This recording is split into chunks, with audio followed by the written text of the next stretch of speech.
Good evening, everybody, and welcome. Cast number 2 of game week number 1 of season 5 of the Smite Night League. And I am honoured to bring you the cast this evening alongside Haunting, who is here at my chair too, and of course Judas, who is silently working away on production. And boy, have we got a fixture for you tonight. We have got the Babylon division, and we have got Team SKOLL, one of the originals of Smite Night, still going strong against a Team BM. What does the BM stand for? We're going to go with By Mirandus. We're going to play that card. That's what we're going to go with. But Haunting, what have you, from what you've seen of season 10 so far of Smite, what are you expecting to see this evening?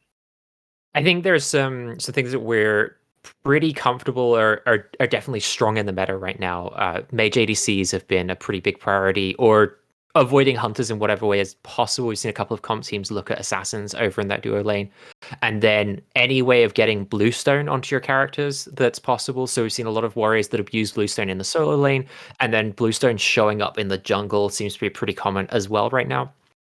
But I think the thing that I'm really excited about looking at this being week 1 of Smite Night League is there's not really a concrete meta just yet. There's always going to be room to innovate. We're so early in the season. There's no SPL for people to start taking ideas from, taking builds from. And in a level like this, we're not at the very top level. So comfort is king in my mind. And there's also an element of very early in the season, all-out aggression is always going to be best, because if you can pressure your opponent, they don't have time to react. But now that that wave has subsided a little bit, we're into that space where I think people can start to play a little bit more as well. So I still think we're going to see a priority on mage ADCs, and I still think we're going to see assassins really heavily prioritized, especially if they can make use of bluestone. But other than that, I think it's a little bit open season right now. Yeah, it's actually my favorite time of the year to cast, because the longer a season goes on, and like you say, the more the SPL comes into it and metas start to fall in place and people see what the pros are doing, then you kind of know what you're going to be casting. Right. You kind of predict who's going to be in solo, who's going to be in support. But the start of the season, when almost like it's a jigsaw box that's just been shaken and things are still falling into place, you could get absolutely anything. You could get gods that have not been involved in the meta for the best part of 2 years, all of a sudden coming alive, and I love it, because like I say, it's just a complete mystery bag. And the games I cast earlier this week, there was some gods that I was like, I haven't seen this god for about 6 months in a competitive game. It's so much fun to see this, and I love when people are still trying to find the best item optimization, the best starter. You start seeing crazy things. Like you say, magical ADCs have all of a sudden come back. Who could have seen that coming? And yeah, it's absolutely fantastic. And the competitive scene just is almost like the first sprouts, isn't it, of what we're going to see for the year. This is it. We're into things now. These players aren't bad players. They've scrimmed together. They've practiced together. They will have some idea of what's going to come. But like you say, comfort is 100% king here. And jungle is something I want to touch upon, because that for me is so strong at the moment. Is that something you've sort of seen yourself in your own cast and your own games? Absolutely. I think jungle is really strong for a number of reasons. One, it's perhaps the most impactful role in Smite. Jungle and support often vying for that position, but you can influence so much of the map, and with so much more farm, so many more corners, so many more choke points, your ability to gank now feels like it's very strong. So you get a lot of control over the game.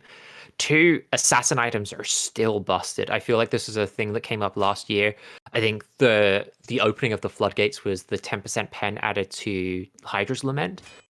But all of the assassin items feel really good now, and it can almost feel difficult to squeeze all of the good items into your build.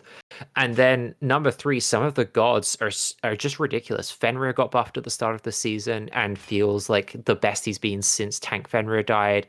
I still think a lot of the traditional ability assassins like your Ravens are very good. And then we're seeing the return of gods like Susano as well. So I think assassins are just in such a strong place that it's impossible to ban out jungle right now, and therefore it can take over a game. And you know what, Hunting? I absolutely love when us casters make a prediction or an observation that comes to fruition almost immediately after we said it. You mentioned about the strength of magical ADCs, and we've just seen 2 of them banned and 1 of them picked up. You're absolutely right. They are so strong right now. And what is it that sort of made this shift to bring them to the forefront of the meta, really? Goddess. Because not too much changed in terms of any individual gods. Is it just items that's brought this around? Where are you going? Hunter itemization took a little bit of a hit in the change of seasons, and then on the side of magical ADCs, we saw a big buff to the ring tree, especially thinking about Telkine's ring. Wisdom shall That be item my got a huge shield. buff in terms of its early game gold cost. So now you can rush Telkine's ring. That gives you a huge power spike early. And then the way that magical ADCs interact with Arrow as well, Diamond Arrow, oh sorry, Gilded Arrow, the tier 1 of that item, it means you can get legitimate attack speed on Freya early in the game. And Freya has always been a god that suffered early game, and now she's able to box with the best of them in the first few levels in lane. This meta is a culmination of a number of things, and I'm really curious to see what it's going to be that really knocks it finally out of contention. And with Olorun being picked as well, we've now got all 4 magical ADCs involved in picks and bans in some way, and that should be an inclination of where things currently are at the moment. And another thing I wanted to touch upon here, Haunting, is at the moment we all know tanks are really, really strong. Frontline is once again coming back to being king, and as a solo laner, I'm very happy with that. But the likes of Cucullin and Bacchus that we're seeing here, you can build full damage. So you can build full support on these characters, full tank, and still output an insane amount of damage. And Cucullin and Bacchus do that better than most. Yeah, absolutely. The rise of, I've seen it called the procking item build, but we've seen things like Sundering Axe come back into the meta. That's been gone for a while. Glad Shield coming back. Although Glad Shield never really went away, but now with Sundering Axe, you're sort of double dipping on that effect on your first hit. Some gods are building things like the Prophetic Cloak, although I'm still a little bit feel like the jury's out on whether that one's a every game item or whether it really depends on game state and character. And then on top of that, mitigations, at least heading into the last patch, were incredibly strong too. So you could essentially get to the point where your protections were as good as they were going to be, and then you were getting mitigations on top of it. So it really put your tanks in a position where they could run at anyone they wanted to, knowing they were going to survive. And then you've got all of these items that are proccing effects that help you deal damage, survive these fights, and you're able to threaten from a damage perspective, which is frankly really interesting in Smite, because for a long time the idea was if you built full tank, your job was just to do utility. Yep. Now that wasn't always the case. Things like the Arthur Gladshield build from back in the day, we all remember what that god was like. But this is certainly the first time I feel like tanks and item damage have really gone hand in hand since about Season 6 Gladshield. Yeah, and I say as a frontliner myself, I'm glad that change has come about. Believe me, there's nothing worse than Season 8 and 9 when you were full tank and you were still just getting burst down so quickly. And one of the other things you mentioned, Haunting, was the strength of jungle right now. And Lancelot has been picked up here by SKOLL, and Lancelot's a bit of a strange god for me, because I saw on release he was dominating the amateur scene for a little bit, but he never really kicked off in the pro scene. He got played in solo a few times, but not really to much effect, I'd say. I don't know how much he happened at Worlds, which is usually the barometer for where gods are really sitting. Where do you think he's going to sit in the current meta, though? Because jungle is very strong right now, and on paper, he's a really good jungler. But is he good at the moment? It's a good question. I think this god is still pretty strong. We saw him perform decently well at Worlds. My concern right now for Lancelot has nothing to do with character balance and nothing to do with items. My concern is we've just seen the map change a great deal. And Lancelot is a god that thrives on straight lines. When you are using the Grand Joust, you need a good straight line ahead of you to get the most out of that. Oh, and when you're on the horse, generally turning is restricted. I think he's the only god in the game that has a turning restriction on his regular movement. And so in this new map where you have these labyrinthine choke points, I would actually worry that Lancelot isn't able to navigate the map nearly as well as some of the other assassins that could have been picked up in this spot. Yeah, possibly, and the Awilix pickup in retaliation to that obviously combos quite well with the Bacchus knockup, with the Cullen knockup. With just the pure mobility that you're going to get with that Awilix, are you sort of looking at pick and thinking this is going to be potentially a tricky start to the game for Lancelot? I think that's ultimately where I'm going to come down on this. I think Awilix has the ability to be the pace setter of these two junglers. Now, it really depends on how Immortal Swift wants to play this one, because if you really avoid using the horse in the way that we used to see it and more rely on Lancelot's short range dash and just running around the map and only really using the horse in lanes or in ganks, you could be fine. But I do think you're losing out some on this Awilish where Suku doesn't have the same kind of turning restrictions as the horse does. So I'd be looking at these two junglers as being perhaps slightly offset from one another, and especially looking at the Awilish to be the one to make the initial impact in the game of the two junglers. That said, I think there's potentially other picks that we could be looking at. I think this Bacchus is always going to be one that starts fights early. Kukulkan also a really early game god. So I'd be looking at Bimorandus as the team that's going to be getting out to the early start. That said, that's perhaps not the most controversial thing in the world, given that there's a Kronos on one side, and that's typically been a late game god. Yeah, of course, and looking at that Kronos and that Oleron, that is a quite formidable late game, isn't it? But is that draft just lacking a touch of maybe area damage for I'm thinking objective secures and big team fights? Because when you lack a traditional sort of AoE mage, for example, like you get with Toph, it kind of makes it a bit tricky to fight in large spaces, doesn't it? Because they're all single target damage. Is that something that may come into effect? It's not something that would worry me too much, given the dive that comes out on the other end. Looking at the Lancelot and the Guan Yu, I think that this Thoth could be really in a spot of bother. Actually, both Cavalry Charge and the Grand Joust make it quite easy to get on top of this god, and so if you're looking at a straight up team fight, then the impetus is actually on the other side, on Bimorandus to come up with an answer to the Kronos and to the Oleron. The thing that really surprised me is actually that we didn't see any pickups to counter the Oleron ult, which Sanctified Field is an absolute game changer in those big fights. And there's not a lot of extended CC immunity on the side of Bimorandus. I know in the play-ins at the moment we've seen a lot of Vermana picked up because, and I think potentially there's teams in the planes that think that god actually has something to offer to team comps right now. But the other side of it is when Oleron is really good, Vermana goes up in value because when you go up into the ult with Vermana, you can move through Sanctified Field as if it's not affecting you. So that's one of the things. Sorry. No, go for it.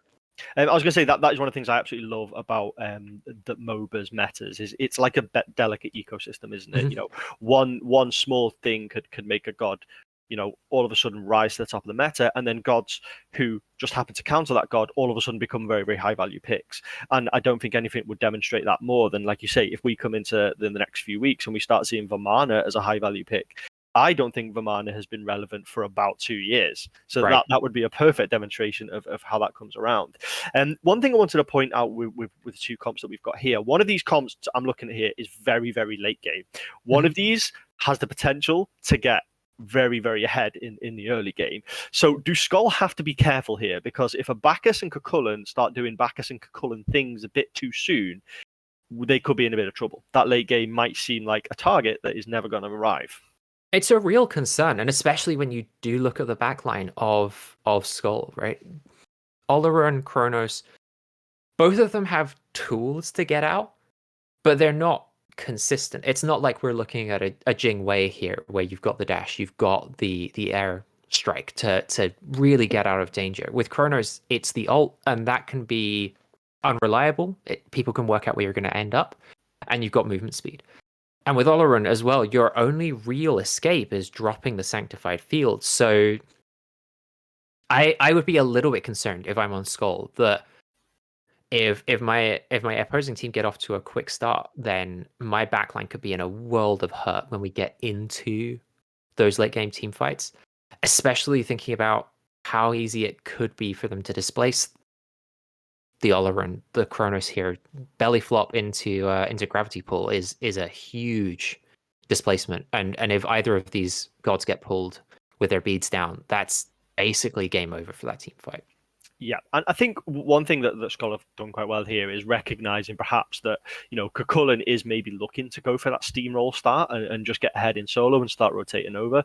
And we've through all the years since Kukulkan's been in the game, we've seen how devastating an angry fed Kukulkan can be at the 10-minute mark. Mm-hmm. But I think the Guan Yu pick is actually a pick that says you're not going to dominate this lane. Yeah. Guan Yu is so safe. He's so solid. He will happily sit on the tower ledge and say, I'm going to clear quicker than you. You're not going to dominate me. And if I get low, I'm going to run away on a horse. So it's almost like securing that lane to make sure that this Cucullin doesn't become massive and doesn't start invading into mid lane where he's not wanted.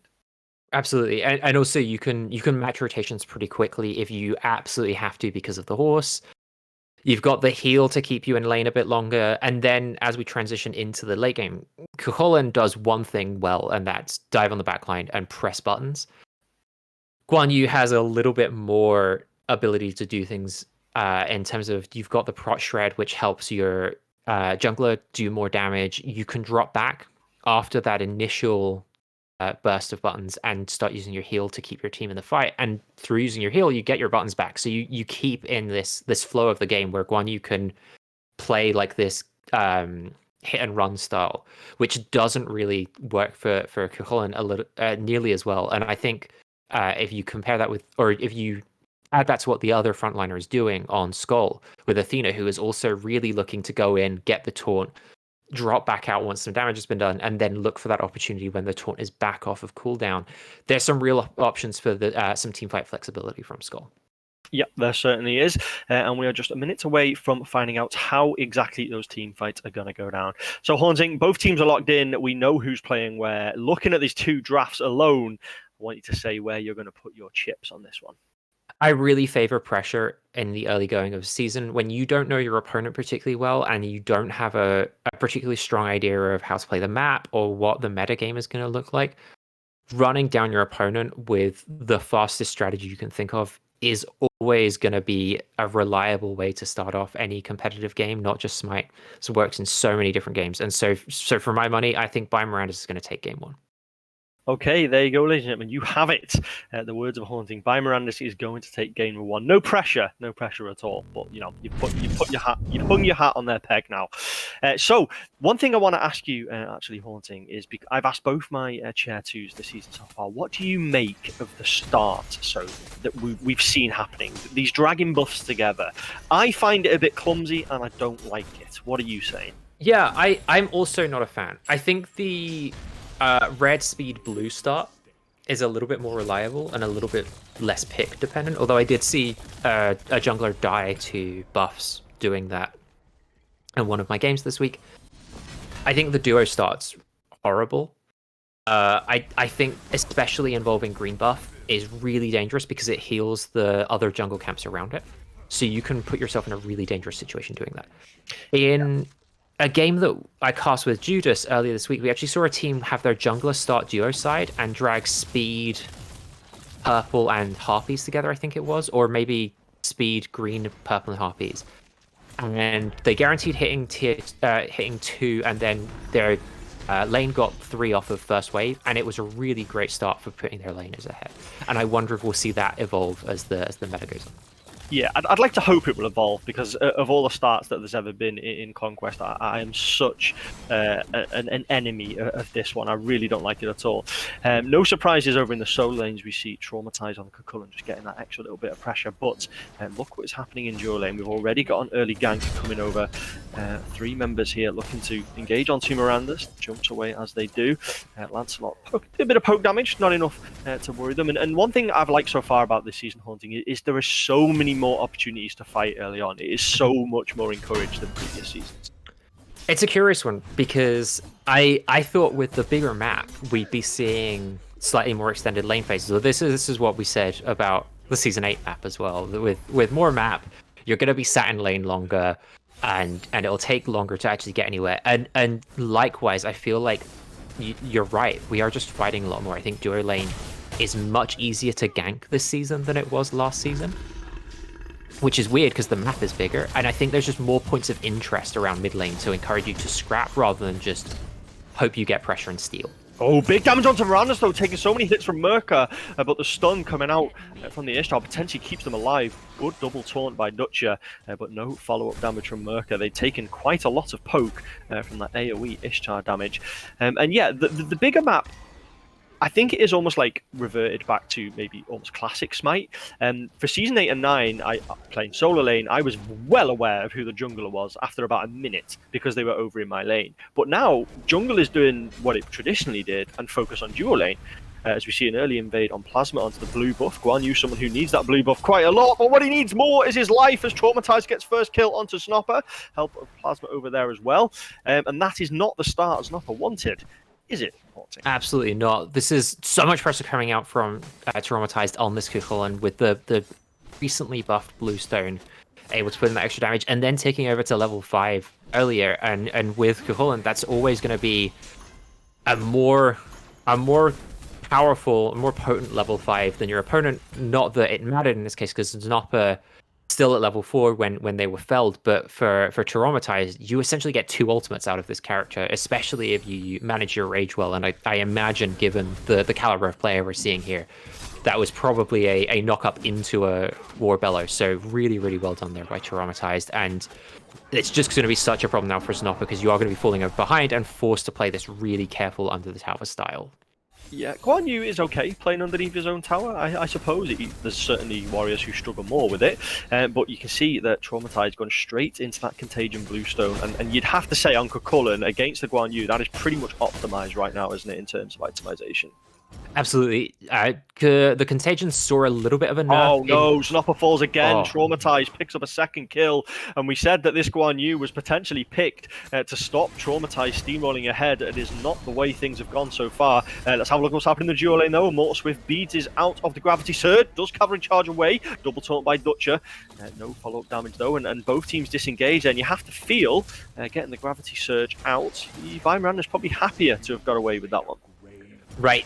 Not getting the kill there is always going to sting, but they managed to get rid of the Grand Joust, as you say, and they continue to get pressure in this lane, and something you kind of expect because of the Chronos. But if you're forcing SKOLL to devote resources to this lane, I feel like you're winning with if you're on Biomirandus, because this Athena, if you let Athena get unlocked from the lane and start using Sentinel of Zeus all around the map, that's Defender Olympus, sorry, all around the map, then the game can start to fall apart because SKOLL just have one more person in every fight than you do.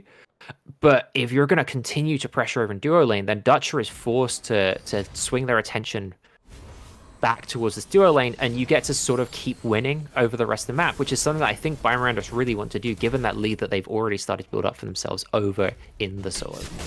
Yeah, and Athena is one of the people I actually, as soon as I saw the size of the map for Season 10, I thought, Athena's going to benefit here. Athena's going to come back in.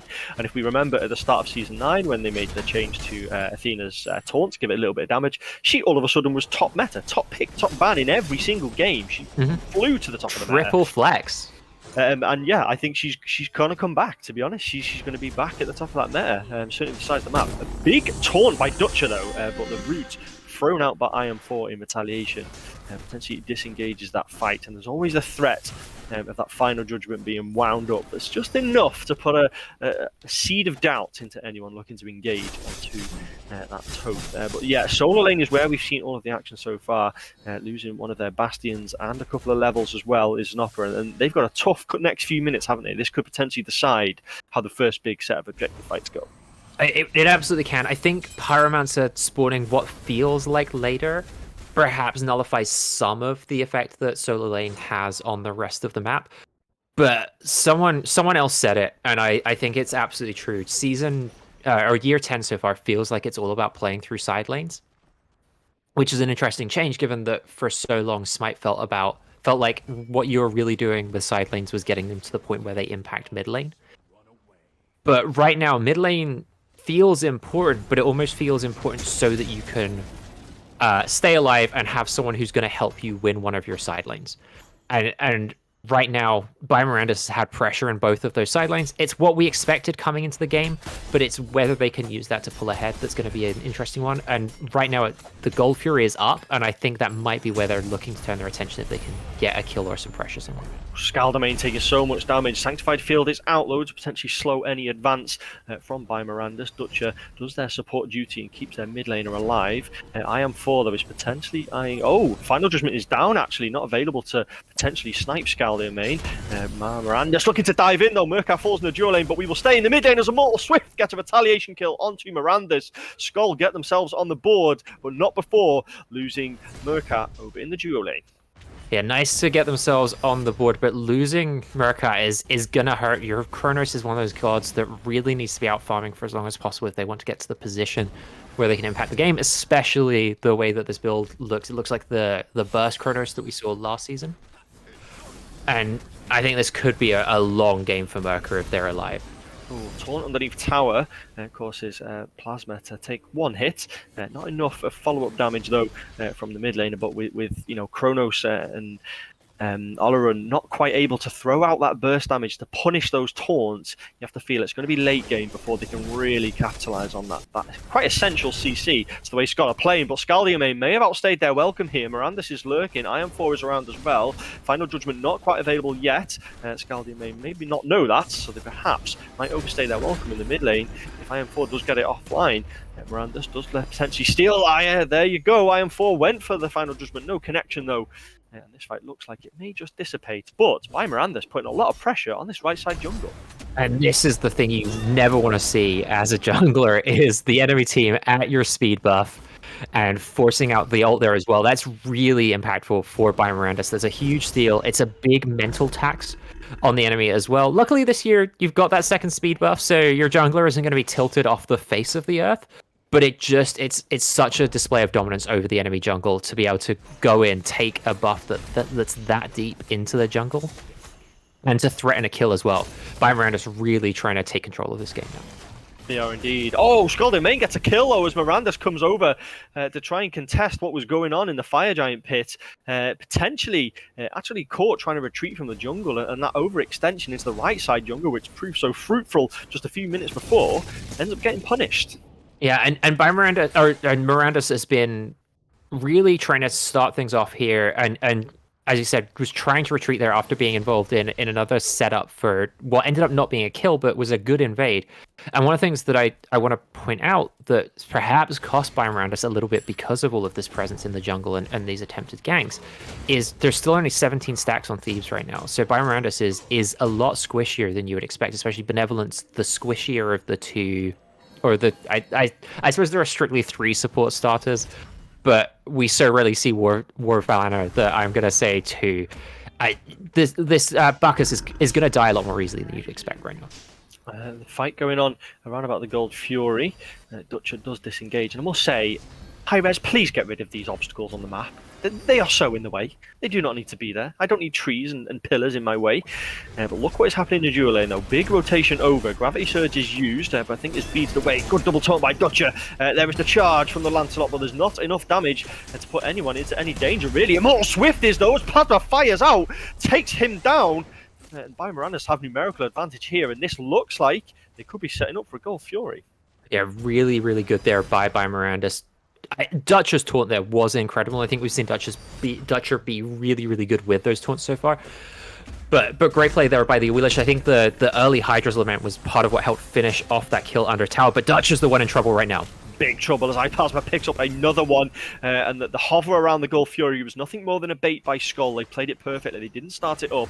They knew that SKOLL were around and set them up for a trap. Did pick up a kill as well. Still not healthy enough to actually take the Gold Fury, so they are going to disengage. But you have to say they probably got enough out of that fight. Absolutely, they're already at a 3.5k, maybe even 4k gold lead. So Gold Fury would be nice padding, but it's not the end of the world. You're not looking at that to either try and catch up or pull ahead by a huge amount right now. But getting those kills is really important. I think it's especially necessary to look at taking out Immortal Swift and Dutcher right now, because we talked about it in the draft phase. Murka and Scaldamain are going to be a little while before they're at their most threatening. And so if you can get rid of the Athena, who's pretty potent right now, you know, Guardian base damage still being pretty decent, or the Lancelot, who's got that relatively good early game build, then the rest of SKOLL's teamfight is not threatening at all. Oh, speaking of threatening, no. Traumatized is very threatening over in this solo lane. Has got another kill onto Znopper, and with how long they're going to be dead for, they are going to take the tower and everything as well. And it's only a matter of time now until like a Cullen starts rotating over. But we have a fight in the mid lane. Immortal Swift does get the protections from Dutcher to shoot them away. And this could be a key couple of moments now, Haunting, because if SKOLL lose the next couple of team fights like I had the last flu, this could be the start of a snowball. And I don't know if this is one of the things that our teams are paying attention to. I just don't know at what level of comp you really start timing these things. But you just saw Defender Olympus come out. And you know now that Dutcher, who has been integral in keeping their teammates alive, cannot be at every fight on call for at least a minute, maybe a minute, or maybe a sort of 70 seconds. So take advantage of that. That's a huge feather step, though, onto two members of SKOLL, but the Sanctified Field comes out and offers enough protection. Not enough protection for the Gold Fury, though. By Miranda's do get that, and just seconds after saying, we'll start seeing Cullen across the other side of the map. Here he is taking a Gold Fury, and By Miranda's have grabbed hold of this game over the last few minutes. And you really want to try and utilize Traumatize as much as possible now. Huge lead over the opposing laner. You're going to be able to get so much done by just throwing this Kukulkan into fights, into the enemy team face first. And they can't really threaten to bring Znopper over, because if Znopper loses out on any more farm, this game is going to start to fall apart on these side lanes for SKOLL. Yeah, and By Miranda's using their numerical and item advantage to start pressuring other objectives. Pyromancer is being started up. Immortal Swift will take so much damage, has to resort to horseying away. Miranda's looking to pursue, though. Maybe overstepped here, though, as there is a couple of members of SKOLL to potentially fire some damage back. Miranda's does take a couple of hits. And now that Oloran is starting to chunk a little bit. Not fully stacked that Thebes, though, which means Bacchus is potentially a little bit less tanky than you've liked. But one thing that is potentially a little bit of a concern for By Miranda's is how quickly Dutcher is stacking this Prophetic Cloak. And this item, I think, is really good for teamfights, because it causes your supports to have to be aggressive to engage on things to get online. Exactly, and that's what you're going to be doing with Athena anyway. This is exactly in the wheelhouse of an Athena player. Is I want to be going in, taunting, maybe hitting someone with the extended reach that I have from my spear after every ability. So it's pretty easy for you to stack this, because you just do a lot of poking on this character. And then the other part of it is you need to be able to stack both magical and physical characters. And which support is all over the map more than Athena? I don't think there's any. So Athena is perhaps the optimal character to start this on if you really want to think about stacking it as quickly as possible. And I think Dutcher is going to be at a point where they're incredibly hard to take down and also pretty threatening on this guy. That's quite a big kill, though, over in the solo lane. We'll go to that in a second, though, because Merca is in a bit of trouble here. Does have the rewind available, just about gets it off in time, but they may have rewound into more trouble as Miranda's is looking to stun them out with the bird. Doesn't quite catch it. Blink by Plasma. The shoot is still on, but Merca has just got the movement speed here to run rings around the members of By Miranda's, and they are out. So that's a good escape there from SKOLL, as the numbers were certainly against them. In the mid lane, though, beats an Aegis out of the mid lane, and that's another big little victory. And that's 3 little victories in a row there for SKOLL, and that's kind of what you need at this stage of the game. It is, although I'd be scared if I was SKOLL to remain right now. I Plasma really close and really threatening, and here comes the Thoth as well. So IM4 could be positioned to pick up SKOLL to remain, and Znopper, you are not that tanky.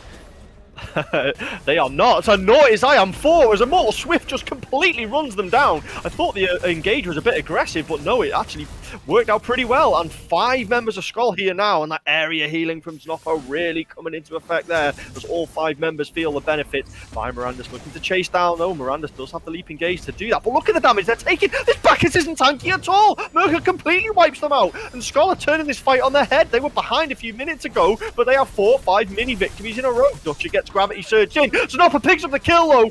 They do get 2 kills in retaliation by Miranda's, but they basically, SKOLL have cleaned out most members of By Miranda's, and that is a big turning point. That is huge in terms of both the moral lift and getting yourselves back into this game. You got the huge shutdown kill on Traumatize that's going to have padded the pockets of Immortal Swift pretty nicely. But the thing that I'm a little bit concerned about if I'm SKOLL there is there was nothing up on the map for them to take. That was a great team fight to win, but they couldn't convert it into anything. And that's somewhat reflected by the game state. Mirandus just lost an incredible fight, and whilst the XP difference was kept up, that gold shot actually didn't move nearly as much as you would have hoped if you're a SKOLL. Yeah, and another thing to potentially be concerned about is that kill that Traumatized picked up. I didn't even realize that was a solo kill in the mid lane. That wasn't part of that team fight, and that just shows you the strength of these tanks at the moment. Is they can fight mid laners and hunters right now. They really can. And if I'm truthfully honest, I think that's what tanks should be able to do. But I'm not saying that as a biased solo laner at all. But you have to say, Snopper, despite the early setbacks, to only be one level behind at this stage of the game, they've done pretty well in keeping pace. But it's a difficult beast to tame, Cullen, and I imagine he is going to be heavily involved in this upcoming Gold Fury fight. Absolutely. Big power spike coming in for the Cullen with the Amulet of the Stronghold, because that creates extra magical protections off of your physical protection. And most of the good procking items in solo lane right now, and it also support, I suppose, are these physical items. You're looking at things like the Contagion, like the Gladiator Shield, which aren't particularly good into the backline of SKOLL with the Chronos and the Olorans. So being able to pick up this Amulet of the Stronghold, which helps you feel tanky against magical targets as well, I feel like Traumatized is going to be an absolute pain to take down. Yeah, absolutely. Mortal Swift potentially caught, but that Lancelot, so tricky to pin down, does have the ultimate available, it seems, every time there's a fight, and they're using it defensively, but it's keeping them alive. Gold Fury is started up by Mirandus. Dutcher is on hand, but I don't really fancy Athena's chances of stealing this one away. I'm about to be made to eat my words here, though. That's a big double taunt, though. SKOLL do steal it away, I don't believe it, but Dutcher falls as a result. Mirandus potentially just dropped that one massively there. SKOLL Domain is being chased down by Traumatized, but look who's firing back in retaliation. It's Merca, and these magical ADCs slowly starting to peak. Blinking by Plasma does pull Snopper back in, does have the dash available, doesn't have the cavalry charge though. They're going to have to use speed alone. They get knocked up. Ironfall picks one up by Mirandus, get 2 kills in retaliation, and I'd say they were quite angry retaliation kills. I thought the moment we saw cavalry charge come out, the 2 horses just meant the whole team was going to get away. And that was the perfect robbery. You get in, you lose just your support, you get the Oni Fury, which is almost the ideal Fury for you right now, because the extra pressure from those Oni waves is going to help you level out the game a little bit, potentially get a tower or 2 as well. But it just eases up all of that pressure. Getting the kill on Snopper really helps Mirandus out here in terms of really mitigating any losses they took by not being able to secure that Fury. Big taunt from Dutch there onto 2. Did someone pop sprint on these Oni minions? They got to the right side tower so quickly, almost took it down. Traumatized over there, clears it away though, but mid lane is where it is all happening. Quite a few members of Mirandus fairly low, and with the amount of dive potential they have, you're never safe. Immortal Swift does get knocked up into the gravity surge, but does beads away from it. SKOLL looking to disengage now as they recognise that Cullen has been missing for more than a minute, and he may be on hand imminently, which he is. Here he comes, looking to engage into the mid lane, but both teams disengage, and you have to say, going back probably about 5-10 minutes now, SKOLL have just got these little victories. They have clawed their way back in. They were 8k behind at one point, now just 3k. They've done really well here to bring this back. They really have, and this is the point where you as Mirandus have to be a little bit concerned, because if this game gets to even in the next 5 or so minutes, you're looking at a Chronos who's pretty much fully online, an Olaran who's pretty much fully online, and then some great protection in the Athena, the ability to extend team fights with the Guan Yu. And then Immortal Swift has picked up some really good flanks as this game has gone on. SKOLL have proven themselves to be dangerous, and their comp hasn't even yet hit its full power spike. I think Mirandus are potentially, if we think about that team fight a little while ago, they're potentially getting to the point where they could be a little bit antsy and getting to be ready to make some mistakes if they're getting impatient. Yeah, and this prophetic cloak on Dutcher almost fully stacked, and the defensive spike you get. I don't know if can you get a defensive power spike that you get from that just coming online is going to make such a difference. We see they're getting chunked a little bit at the moment with those Athena engages, and that is one of the issues with Athena, isn't it? And that's perhaps why she fell away in season 8 and 9, is that you have to engage and you have to dive in to get the best out of the character. But if you can just be burst down, it's almost like a free kill. But not anymore. Tanks are alive, Athena's online, and it's going to be big follow-up to that taunt now. It's really hard on Athena, especially if you don't have beads. Oh, not beads, sorry. If you don't have blink, because Athena dash is such a clunky old Smite ability, right? You would never give this ability to a god And now. you know it's coming, right? You hear it. You hear a Yeah, bang of shield. you hear it coming. It's I'm a coming your way. massive animation. You get so easy to CC, but look at the damage onto Iron 4 just from the support. Yeah, absolutely huge. Sanctified Field comes out, only catches Miranda's. That may be enough, but Immortal Swift, absolutely no respect for that tower whatsoever. Straight underneath it, does pick up the kill. Miranda's gets picked up in the backline as well.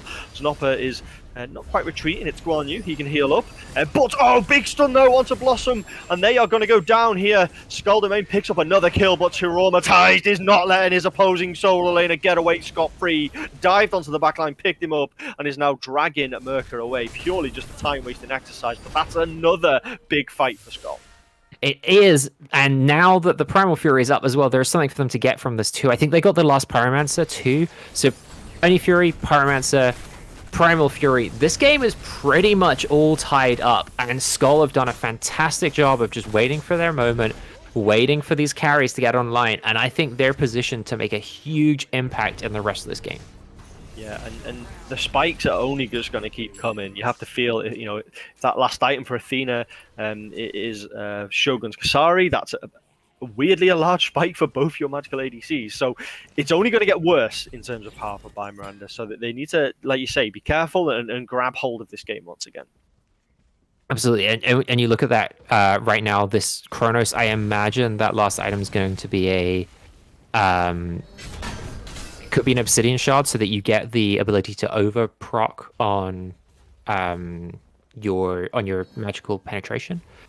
Plus, we're going to see another item come in for Olaron as well, as if this Olaron wasn't already doing enough just from the Sanctified Fields and the damage coming out in his team fights. This is a really traumatized. So much damage. These magical ADCs, I can see why they are being prioritized. Insane damage from just the, you know, one ability and a couple of basics, and you've just sent a Kakulin away with a tail between his legs. And how often have we ever said that since his release? He has gone.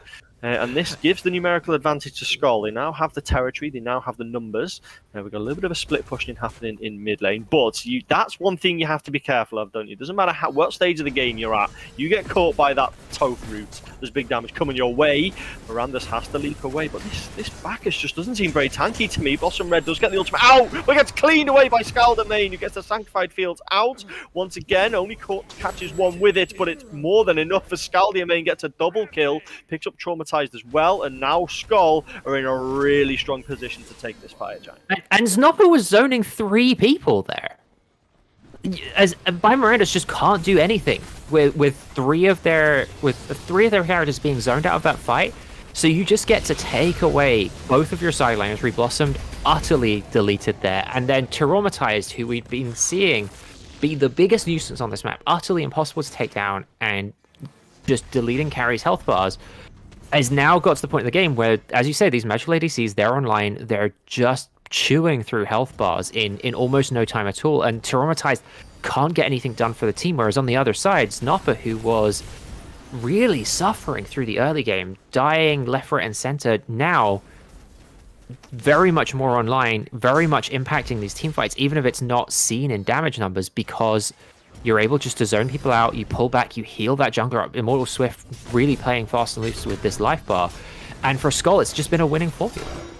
And look at this, healing done, Bacchus, with just Benevolence, more healing done than the Guan Yu. Who says Benevolence isn't a good support item? There we go, keeping your allies alive. There's also fully upgraded med cloak on the Bacchus too. Oh yes, of course there is. Of course, I was going to say that is a lot of healing just for Benevolence to be popping out there. But yeah, so Miranda's are in a tricky position now, aren't they? Because they need to grab hold of this game, but they're in a tough position to do so because SKOLL are now at their strongest and they haven't had hold of the game for the last 5, maybe even 10 minutes. What do they need to do in these team fights to turn things back their way? I think they need to play the geography of the map a little bit better. We've seen one of the things that I think SKOLL have been really good at is it's really hard to tell what angle Immortal Swift is going to come from. And so they've just been able to play these team fights a little bit better because they're getting better flanks. They're getting the drop on Mirandus, whereas Mirandus have been running headfirst into a lot of these fights, and it's what you're incentivized to do with the characters you've got. You've got a Kakulin, you've got a Bacchus. they are characters that really just want to run at you. But against this team, the counterpunch is pretty good. You've got the big stun that comes out from Merca on this Chronos. You've got the Sanctified Field. It's hard to actually get on top of these carries and stay on top of them. The other part of this is, in terms of staying on top of the carries, throughout the early and mid game, we saw these beads were never not on cooldown. And now you've got all the relics up for the backline and for Immortal Swift as well on SKOLL. And so it just means taking down these damage dealers has become a much taller task for Bimorandus. And I think what they really need to do is try and catch someone out of position, get the beads, drop back, play these fights really carefully, and then take advantage of whoever's beads they get, destroy them, and try and just take this puzzle apart one piece at a time. Yeah, and one thing I've been really impressed with here actually is Immortal Swift. We said at the start about how the Lancelot maybe we don't know where he's going to sit in the meta currently, but I've loved the aggression from Immortal Swift. I think they've really got the best out of Lancelot in this game. Just damage coming from places that you don't expect, and then having the mobility to get out of there as well. It reminds me of the way that you often see Pele played in these late game team fights, where Pele, you pick up Blink so that you can blink in, you drop your kit, you get enough damage down, and then use the ult as your get out. Speaking of enough damage, Traumatized, cleaned away by Merca. Miranda's down as well. That's the tanks down, but you wouldn't think so with how quickly they fell. Immortal Swift gets a double kill. Reblossom is on the retreat. The Talos Assault is doing what it can, but it's not going to be enough to get the kill. SKOLL do take the left side Phoenix. Are they going to commit to the end here, or are they going to try and take the middle Phoenix as well? They've got a good while before Bimorandus have got the rest. Look at it, just deleted, just absolutely deleted by the Chronos. SKOLL are looking to end this game within the next 30 seconds, and they are going to do that. There is nothing that Reblossom can do about this. Yeah, Reblossom, no ult. Titan chewed through. Wow. The last team fight there was almost exactly what I'd been talking about in terms of these angles that were being taken. And Immortal Swift and Snopper, they came from what for us was off camera, right? They came from really off of the side. I don't know that anyone had eyes on either of them. And they just blow that team fight in half. And SKOLL are able to take perfect advantage of it. The front line's destroyed. There's nothing protecting these backliners. And both of these backliners, whilst they do have dashes, Ishtar's dash you want to be using aggressively more often than not. And then Thoth dash is really quite susceptible, and I think they took perfect advantage of it. This was really what we were saying from draft, is we wanted to see these Magic ADCs come online, but we knew it was going to take a while. But when they did come online, it was more impressive than I could have expected.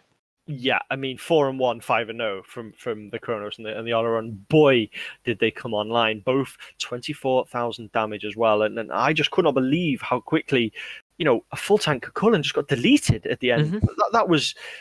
That was like season 8 tanks. Just wiped away. And if anyone needs to make a case to nerf the damage of magical ADCs, you can just send them the last sort of 5 minutes of this game. But game number 1 is out of the way. We are on a tight schedule this evening, so we will be right back with game number 2. Do not go anywhere.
Welcome back, everybody. We are here for game number 2.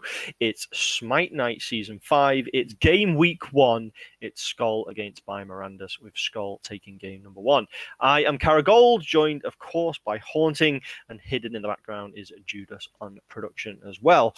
And Haunting, that was a pretty interesting game number 1. It kind of went the way we predicted in terms of the early game team getting ahead. But once those magical ADCs come online, that was a difficult battle for Mirandus to fight. It certainly was, and maybe this is my moment to self-report, because my prediction was that Mirandus were going to win, so it didn't quite go as I predicted, but the shot that we fired, I suppose, before the whole game is absolutely, you wait until these magical ADCs come online, and that's game over. Yes, it is. And as we head into picks and bans, what are you expecting to see here? Are you expecting that Kronos to be wiped away at the first opportunity? I think so, but the concern there is if you ban Kronos, there's a possibility that you leave SKOLL or Freya open. I think that this is an instance where Chaos side is slightly more powerful than Order side, because you can double stack first picks. So you give away one OP pick, but you get to take 2 of your own. And I think the real worry here on Order side, so for Mirandus, is if they leave 2 magical ADCs open, because we saw, I would have put Kronos mid, I think, if I were thinking about this as my own draft, but we saw that Chaos side were really happy to take Kronos ADC and put Oleron in mid, so they're not afraid of doing double magical ADC and putting unorthodox picks in the mid. I think it's on Mirandus to navigate this ban phase near perfectly if they don't want to get caught unawares again. And we don't have to worry about Mirandus banning away the Kronos, because it's been banned away by SKOLL. They don't want the enemy picking that up. And look at this, Freya, SKOLL, Freya and Kronos and Sol all banned away in phase number 1. The magical ADCs, I don't think, have ever been as prevalent as this in a picks and ban phase. But aside of the magical ADCs, what would you change about the first draft for Mirandus? Because they got in front. They were in a comfortable position. They were 8k ahead. Is it a tactical thing, or was it just that the enemy team came online? I think it was a little bit of a tactical thing, and it feels really awful for me to say this, because it then feels like I didn't do my job properly in game 1. But you actually opened my eyes to it when we went over the score lines of the magical ADCs at the end. Between both SKOLL Domain and Merca, there was only 1 death. Now, Mirandus may have pulled ahead all game, but they were, it seems, not focusing their resources well enough on putting either of these carries behind. So then you had this opportunity for the double carry, double magical ADC. So that's like essentially double hyper carry for SKOLL. Were just unfettered in the late game. And I think if you're Mirandus, you really need to be making sure that you're putting mid and ADC behind, especially in a game like that with a comp like that.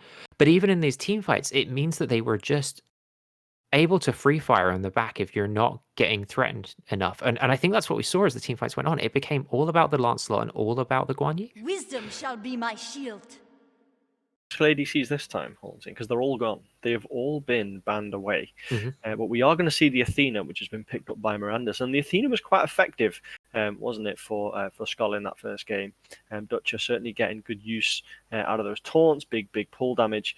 But interesting hovers here, though, by SKOLL. Ao Kuang is not a god that I saw a great deal of through Season 9, and if you can't get magical ADC, is the next best thing to have a magical auto-attack god in Ao Kuang.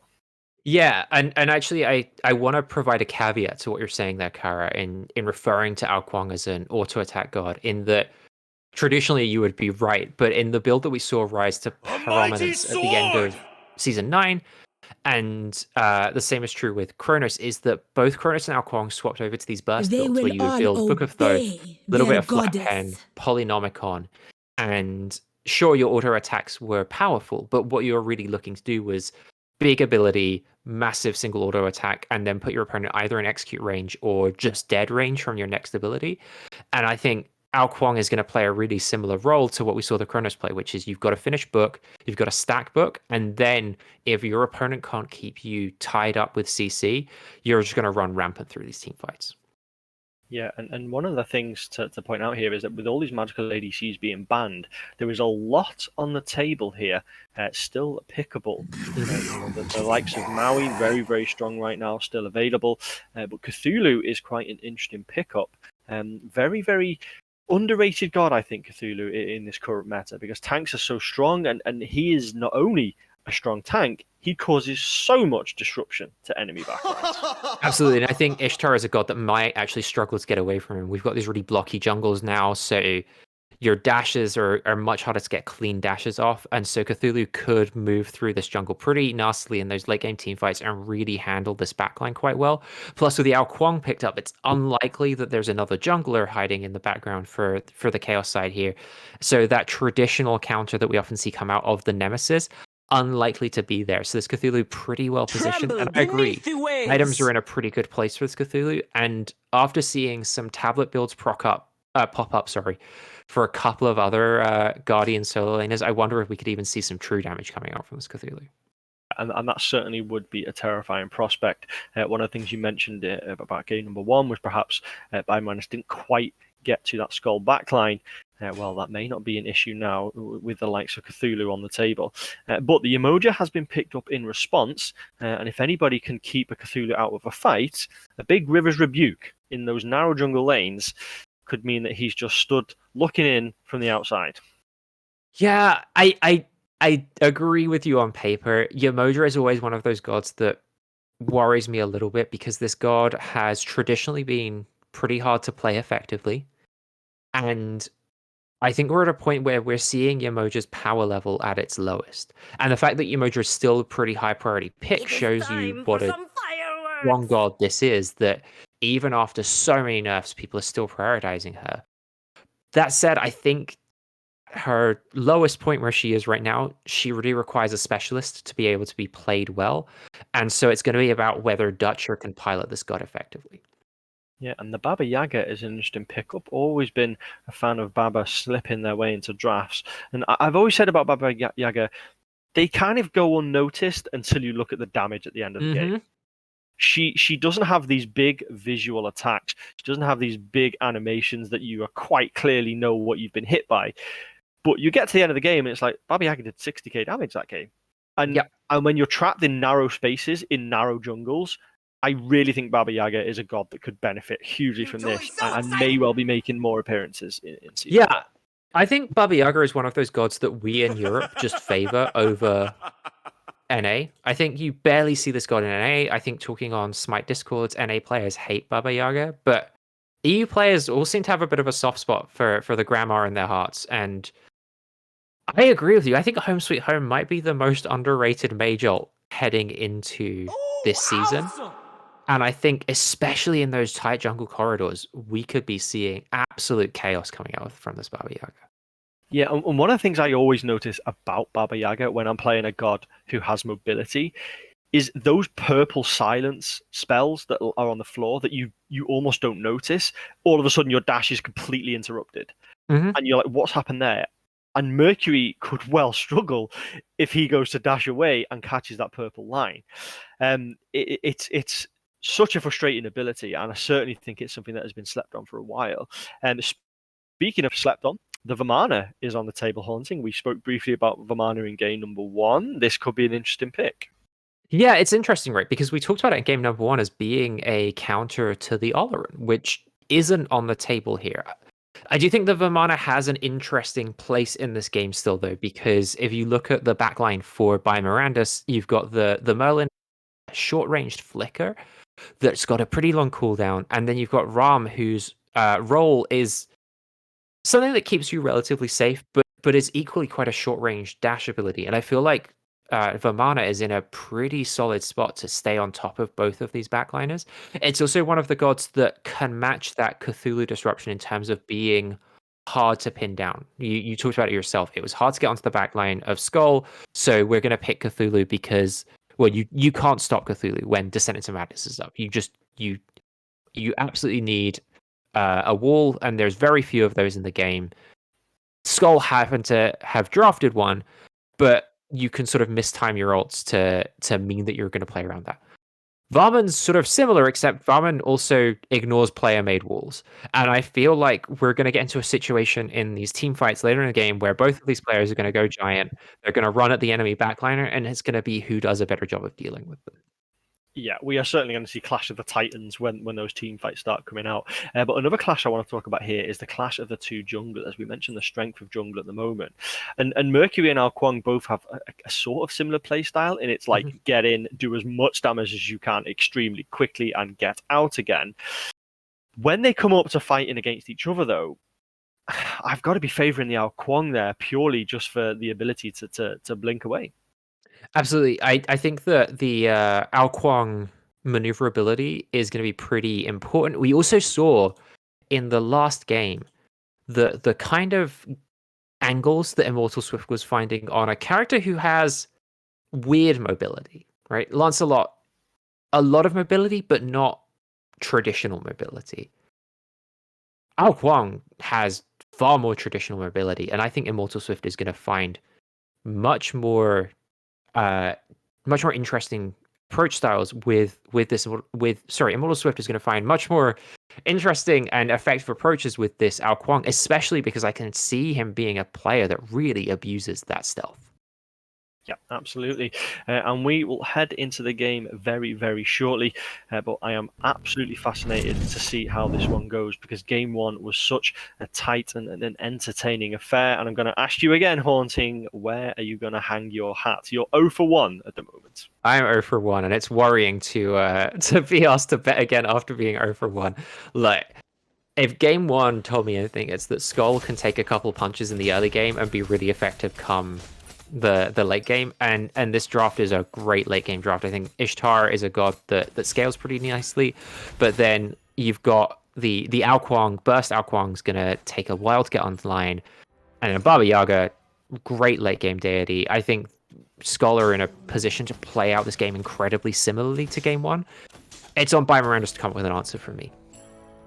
Okay, there you go. You've heard it. Apologies if you've just been given the kiss of death by Haunting and he ends up going 2 for 0 this evening. But one thing I love about this year so far in Smite is the early fighting we get. The damage already in both lanes. Mirandas is caught though. Dutcher, Murkart looking to get some damage onto the Athena. Doesn't have the mobility to get away yet, but there also isn't enough follow-up damage to do anything about it. And this early game fight can really, if it goes drastically wrong, can put you behind massively.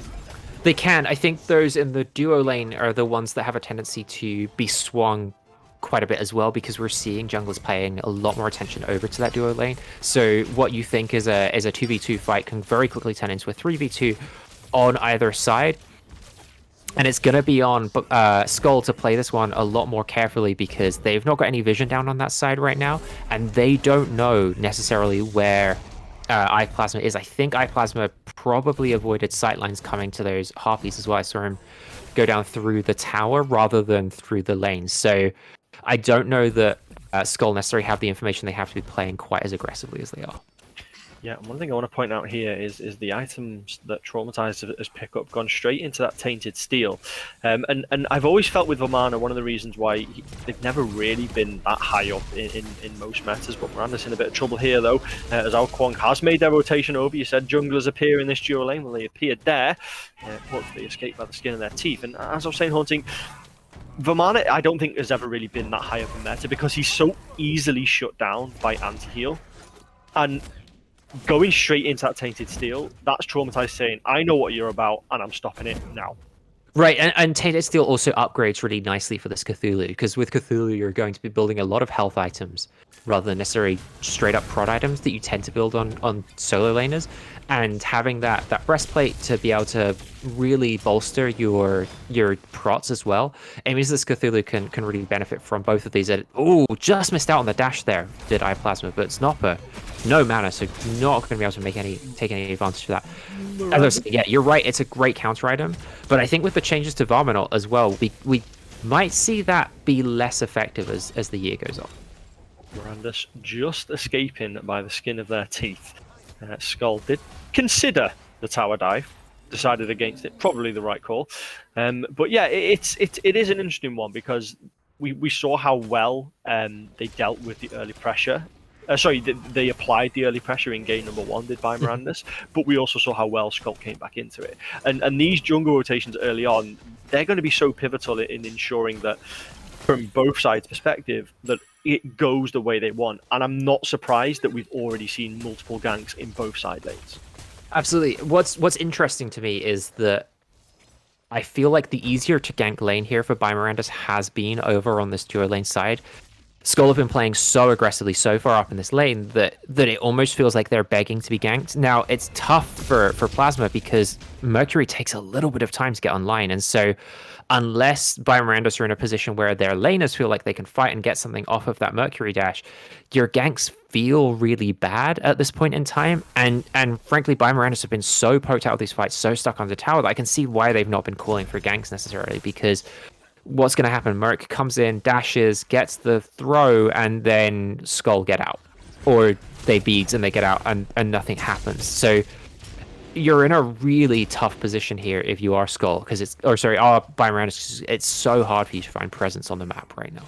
Oh, Traumatized, though, is left pretty low on health. Snopper considering looking towards finishing that kill off, but not quite enough range on that umbrella throw, and that's quite a big turnaround considering that just a second ago Traumatized was full health, Snopper was very, very low.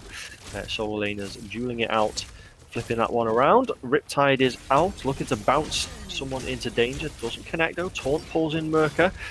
Red Reblossom can only land basics at this stage of the game. Rama, one of the possibly the worst hunter, 1 to 5, I think, in terms of damage output. But look what is happening here. Plasma is on the way. There is a sonic boom being lined up. Who is going to be the recipient of it? Merca takes 1 or 2 hits, gets the beat as well. That's a River's Rebuke, but it doesn't do enough to close off Merca. Astral Barrage in the sky. Connect with 1, connect with 2. Plasma finishes it off. There's the sonic boom. Merca was nothing more than a sitting duck. And speaking of sitting duck, Traumatized manages to force Snopper into the kill, gets a double kill. Oh, that was such a big commitment from SKOLL. Such a big commitment, and Traumatized played that perfectly and put into absolutely perfect demonstration there of how difficult it is to take down a Cthulhu at any stage of the game. I want to talk about 2 different things, and they're both on the opposite sides of the map, so it's going to be quite hard to cover both of them given the kind of action we're seeing in this game. Plasma's ability to hold onto the sonic boom there. Yes. It's so tempting when you're playing Mercury to get sonic boom online, and then you just use it on cooldown. You just find your spots on the map, and you just hit 4 anytime you can. And I think that's harder this year. There's not as I talked about it before. There's not as many straight lines on this map. That ult is a little bit harder to utilize. So instead, using the dash to get the beads, and then using Sonic Boom to get the cleanup to chase the entire lane, that's such smart, patient play. I think that's one of those things. If you're an aspiring jungler, take that down in your notebook. Get ready to use that at some point, because that's going to buy you some kills that before you were dropping. And then on the other side of the map, that was like a textbook dive for Snopper and Immortal Swift. That should have been really easy for them to pull off. And instead, they get it turned around on them brilliantly. And it's almost the kind of thing that you're used to seeing Varmans doing in your game, right? They get super low, they ult on the tower, heal up, and then beat you because you decided to tower dive a god that heals its own health bar in no time at all. And instead, we saw it turned utterly around, and Traumatized now getting a healthy lead because of it in this lane. Yeah, and it's not what you want. You just don't want a Cthulhu getting too far ahead, because similar to Kakullan, they will start appearing in mid lane, and mid laners like to complain. They'll be saying, why is there a fed solo laner in my lane? Get away from here. But Snopper will have something to say about that. It's not what they will want to allow to happen.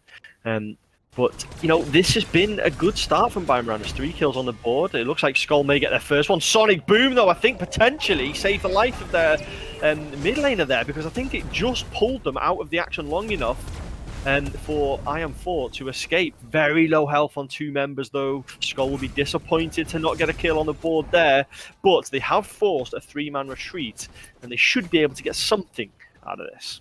It's a ton of pressure. You'd be hoping to get an invade, although no buffs are off are up either. So I think really fortunate one there for Mirandus that there's not going to be a lot for them to take. I was really surprised that we didn't see any kills going down for the way of SKOLL main, because one of the things I thought you were going to say back in our draft, if you recall, talking about the way that Baba Yaga interrupts movement with the silence. The thing that I thought you were going to say back then was, it doesn't matter whether I've got my dash or my leap up, it always feels like these circles from Home Sweet Home just track me through whatever I use to get out of them. Yeah. And I just had that feeling that I have when I'm playing jungle against this god, and it's like, it doesn't matter what I do, my life flashes before my eyes anytime that house comes down. And this time everyone managed to get out alive, and I really wasn't expecting it. Looking to stop Reblossomed. Just bullied them off that buff. The buff actually lives, of course it lives. But yeah, whenever I play against Baba Yaga, it always seems to be when I'm tier. Whenever I pick tier, there's a Baba Yaga, and you're in the middle of the fight and you're using your mobility, and then you instantly just stop. And it's so frustrating, and it always seems that when you've got your engage or your dash up, that's when the purple spell decides to make an appearance. And it sounds cliched, but it's the unpredictability of Baba Yaga that just makes it so difficult to play against sometimes. Yeah, absolutely. And it's gods like that where normally you're looking for kind of an RTO type cripple effect or something like that. And I think people sometimes forget, because we've seen so many mobility abilities and other such abilities that have degrees of immunity to them right now. Think about something like Shiva Dash, for instance, that you almost forget when you're playing some of these older gods like the tier that actually you can get silence mid dash and suddenly you're just a fish out of water waiting to be taken down. Oh, Sonic Boom doesn't quite connect. It's an upper doing exactly what Traumatized did to them a second ago and transforming. I wouldn't say this is really Clash of the Titans. It's not really two equally matched sized gods there, as Nopper does fully retreat. Mirandus have committed quite a lot to this side lane. Dutch is over here as well, but what it has done is it has exposed that mid lane, and look at what is about to happen.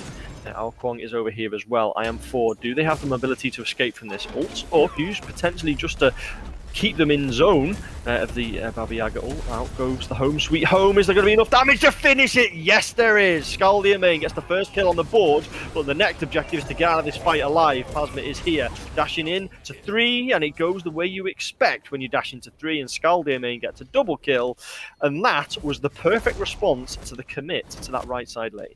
Yeah, absolutely. I was saying that I was getting ready to say, God, I hope SKOLL find a cross map here, because you've seen so many resources committed to the right hand lane, and I saw Immortal Swift on the map almost having some indecision between duo and mid, and I think they made the right decision heading to mid. IM4 was pushed way up, and they did almost get out, but they managed to get the kill, and then Dutcher was perfectly on time to come in, use that Yamoja healing to keep SKOLL main in the fight, pumping out that damage and getting a second kill onto this Baba Yaga, a god that scales very well, is not something you want to be doing. There's a significant experience lead already building up in that mid lane in favor of SKOLL. Yeah, take the Gold Fury as well, the SKOLL, and you have to say that was all a chain of events that came just from that overcommit to right side lane, and it just shows you how effective communication, can just completely negate the effects of an overcommittal, and that's the issue, isn't it? When you do overcommit to a lane, especially, you can make the case for both sides into gods who are as safe from ganks as Cthulhu and Vamana. Right. I think in terms of solo lane, or in the way that we think about solo laners, I think potentially only Sun Wukong feels nearly as safe as these two, and so sending 3 bodies to try and stop a Vamana that hasn't altered yet does feel like a bit of a lost cause. And then thinking about, you've got to consider your team comp here as well, right? You're playing Merlin, a god that, whilst not immobile, doesn't have the easiest get out of any of the gods in the world. And so letting IM4 push all the way up when you know that you've committed Athena ult, you've committed Sonic Boom, you've sent everyone over to right hand lane that can make any impact on your mid laner. And so your mid laner should either be dropping wards really safely, or just not playing up nearly that far. Go play back, kill wave, find some of those roaming harpies in jungle. Do not play up when you've sent everyone over into the other side of the map. Yeah, and perfect counter play from SKOLL, which has pulled them right back into this game, and in fact into a lead. There's a Gold Fury Sorry, it's not Gold Fury. I still get confused by this. There's a gold buff being started up there. I thought there was going to be a fight between Duralane. Not the way it panned out. But iPlasma has had a bit of a strange time so far on this Mercury. As they get closed down by 3, do escape though. You saw how Immortal Swift played in game 1 from that jungle. They were getting really good angles. They were getting really good ganks. iPlasma started that way, but found it a little bit tricky over the last sort of 5-6 minutes to get involved in these lanes. Right, and you have less help from your team on a god like Mercury. Mercury really sort of reliant on creating their own action. It's not like last game where we had the Awelish, where you could get the Bacchus belly flop or the Spear of Mortal Pain to put you in a position where you can use that gravity surge to pull people in.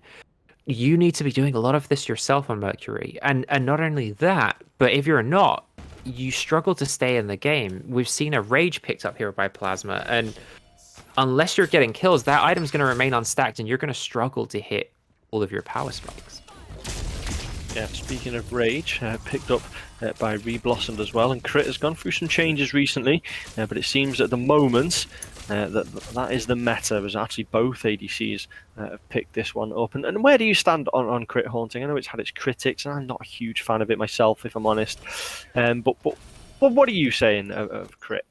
I would honestly thought we were going to head into this season with the shred build being the dominant build. That build really didn't see anything taken away from it, and even in this latest patch, we've seen chin size get a buff. What's I suppose weirdest to me is actually what we've seen is this perfect hybrid, I think, of the two, right? Where you see ADCs pick up 3 light blade items, the RC, the chin size, and the executioner, and then they pick up 3 crit items, and I suppose the only thing that you're really missing is a healthy dose of percentage pen, but tanks are mostly using mitigations now, so you're not too worried about that, and you're still getting like that pseudo penetration off of the crits. And then you're also missing Odysseus bow, but if you're critting them, you don't really mind that you're missing that extra damage. Plus, the objective shred on crit is always going to be slightly better than on the tank buster build. So I'm not 100% opposed to it, but I always prefer building all of the shred items, and I always like that more. I think you get to see hunters doing more hunter things instead of sort of just standing in front of people and hitting big red numbers. Yeah, and we've got a lot of posturing in this left side jungle. There's a lot of members here. There's a lot of people threatening, but to use a footballing term, it's a bit handbags at the moment. No one really quite committing to that fight. Gold Fury is started, but then dropped. All 10 members over in this left side jungle now, so there's potentially trouble brewing, but not quite anything materializing yet. And this has been a bit slower paced in game number 1, hasn't it, Haunting? And I'm sure only any minute now it's going to spring into life. I think it's in part been slower paced because you just have a team composition in what Baimaran is doing that can afford to let it be slower paced. Your Cthulhu's going to keep getting stronger as the game goes on. Your Merc's going to get stronger, but this Cthulhu might end up biting the dust here. Lots of damage coming down. Yeah, that home sweet home is tracking them all through the tower, and not enough to finish them off.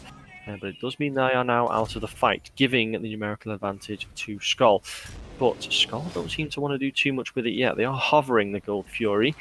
Looking to start that fight up. You can hear a Sonic Boom being lined up. Mortal Swift is getting involved to stop that Mercury, stealing away that Gold Fury. Big damage though up into the sky as the Astral Barrage. The Gold Fury has been dropped. Merca does pick up Mirandus, and this is looking like a good fight for SKOLL as they pick up 2. And now the Gold Fury.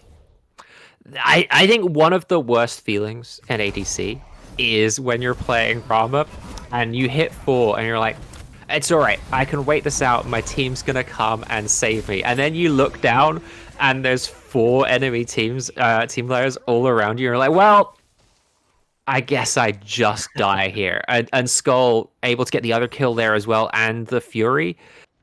It's not a huge lead, but it's a lead that they're starting to build, and I think their patience is going to be rewarded. Granted, both these teams can play in that late game, but we saw a much more clean late game come out of SKOLL last game.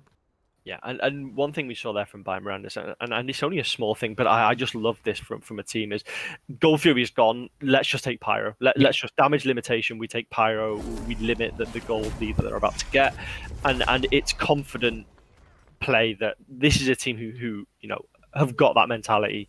They play objectives, and that's missing at so many levels of competitive Smite.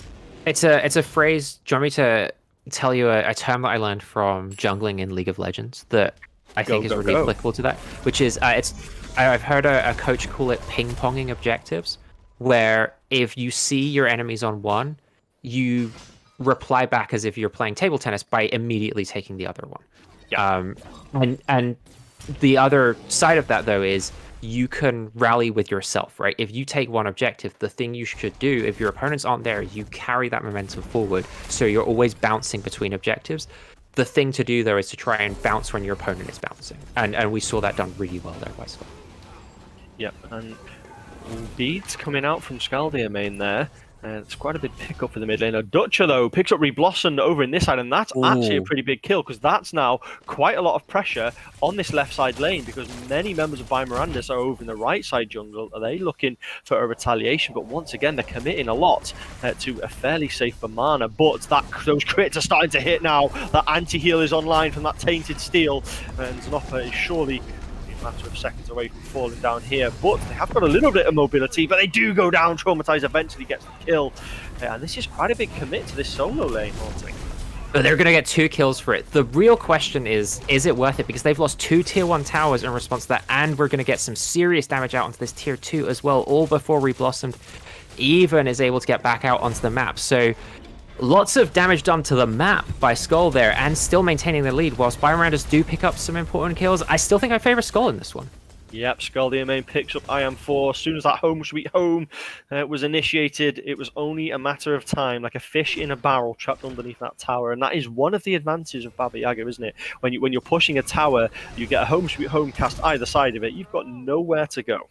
Absolutely nowhere to run, and especially on a character that can be trapped like Merlin here. And look at that, not just the tier 1 tower in duo lane, but the tier 2 as well, Kara. That's one exposed Phoenix, all for the cost of your solo laner and jungler. I think over the course of the game, that's going to pay off mighty fine. Yep, SKOLL have certainly counter-rotated really well to the actions of Miranda. Still fairly even, though. Although 5k, actually, I did not expect a 5k gold lead. Where has that crept in from?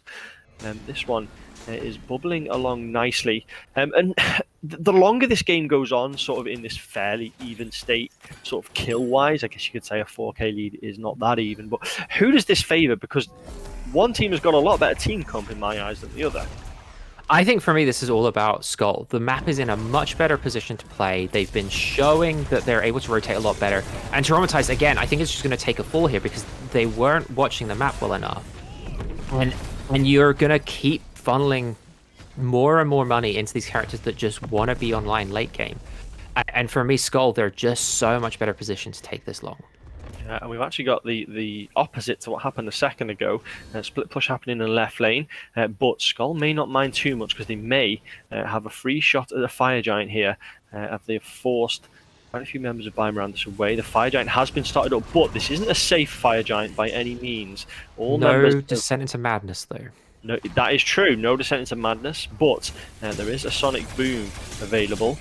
Is that being ironed up by Plasma? Fire Giant is still alive. Mirandus goes down as Merca picks that one up, and the Fire Giant has now been dropped, and SKOLL have changed their priority from objective into the enemy team. Traumatized doesn't have that Descent into Madness to escape. They get knocked up. Down they go. Merca with a double kill, and now this Fire Giant is looking like a much healthier prospect. But we've got a duel here in the right side jungle as IM4 just about escaped, but Znopper is having none of this. The blink just about comes online to stop Znopper getting there. Fire Giant has been started back up, but I wouldn't even say that this is a safe Fire Giant take because there's a Mercury lurking, but they've actually decided to go for the buffs rather than the steal, and SKOLL are going to get their first Fire Giant of the game. Yeah, can we see the pit just a little bit longer? I don't think they had any vision on the pit, so I think when you see Aokwang back there, you as Mirandus probably decide that the rest of the team is back. Yeah, they had no vision on where SKOLL were. So SKOLL, although you're right, they were kind of unsafe. They had their support and their ADC in there pumping out damage, and I think they were confident that Mirandus weren't going to make the decision to engage. It's stolen. Mirandus looked to get the ping pong objective by going for the Gold Fury, but SKOLL got over there and stole it away as well, and that's a big hit to Elementals.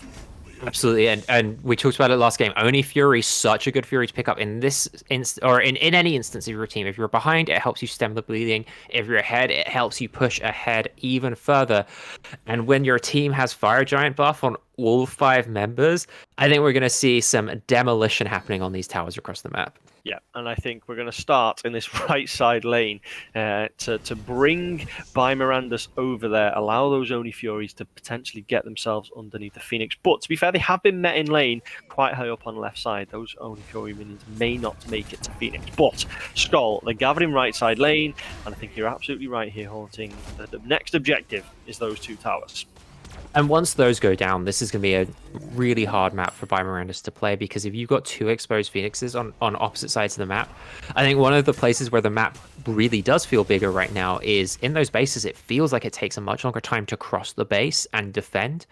I think Mirandus have got a decent siege defense because you've got a Merlin, but even still, you're going to have to spend a lot of time crossing back and forth to keep these Phoenixes in healthy check, and SKOLL are really taking apart anything that Mirandus try and do on the map. This is a really tough position to be in. Yes, it is. Down goes the River's Rebuke to try and divide this fight up, but Traumatized is up into the madness, but he's very low on health. Iron 4 does pick up a kill, but Mirandus goes in return. Scaldir main just throwing out the damage from that home sweet homes. Nothing gets a kill as well. The right side Phoenix is on its last legs here now as Immortal Swift chomps down Iron 4 up into the sky. SKOLL get the right side Phoenix. They get 4 members of Mirandus, and we could well be looking at the end of this set as they close down into the Titan room. Reblossom has got a lot of defensive work to do here, but it's not going to be enough. I believe that SKOLL have got enough in this, but no, they haven't. Reblossom gets 1 kill, and now they have to drop it. SKOLL are on the retreat, and that is a huge defensive play from Reblossom there, Haunting. Beautiful snipe there by Reblossom, absolutely saving the game from the jaws of defeat. Perfectly done there. You couldn't have asked for any more from your ADC there. You've managed to get the kill onto the enemy ADC. You managed to chase off the enemy team. And now you're in a position to start building up your defenses and play around wherever SKOLL want to focus their fire. I was convinced that SKOLL were about to end the game. That was an end call, absolutely. I thought they had enough to go for it, but no. Reblossomed, throwing out some insane crits and then finishing off. Potentially could have got 2 as well in that last fight. However, let's not get ahead of ourselves. SKOLL, they've broken the base. The Titan is half. They've got 3 members with Fire Giant still alive. And this Fire Giant is about to come up again. They're in prime position to retake it. And if they do retake it, this could well be nothing more than a blip for my Mirandus' defense. Right. One of the things that we've seen evolve over the last couple of years of Smite, I think it's particularly become apparent in these, as you get higher up comp, that you take the first Fire Giant to break the base and the second Fire Giant to end the game. And SKOLL very much seem to be in a place where they can play that. Now, Mirandus were really well positioned for that first Fire Giant defense last time, but it was the second attempt on Fire Giant that won it. And now catching out the support here, this is going to be a really tough task now that they're going to be down a member and they're a little bit scattered. There's much better positioning here from SKOLL around this objective.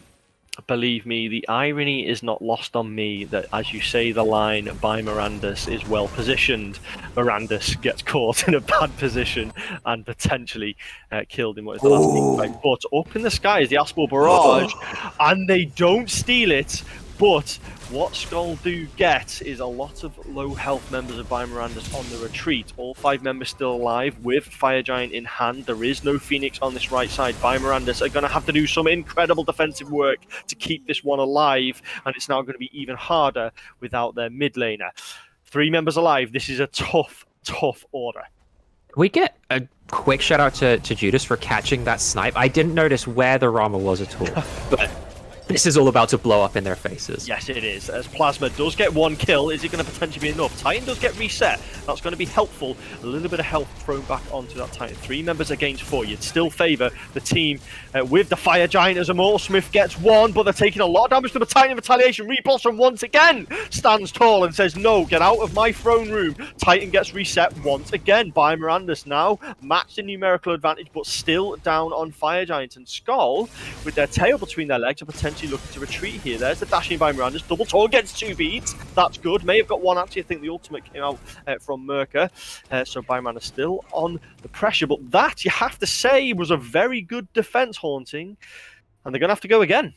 It was less dramatic than the first one, but I think technically better. You get 2 kills, and you're able to really rebuff them this time. And after this defense, Kara, it looks like that right-hand Phoenix is probably going to respawn. They've got a decent push out on that wave too, so it's probably not going to die immediately either. Nothing really up on the map to take, although you're going to get Pyro here, and you're probably going to be to the Gold Fury quicker too. So by Miranda's able to claw back a little bit.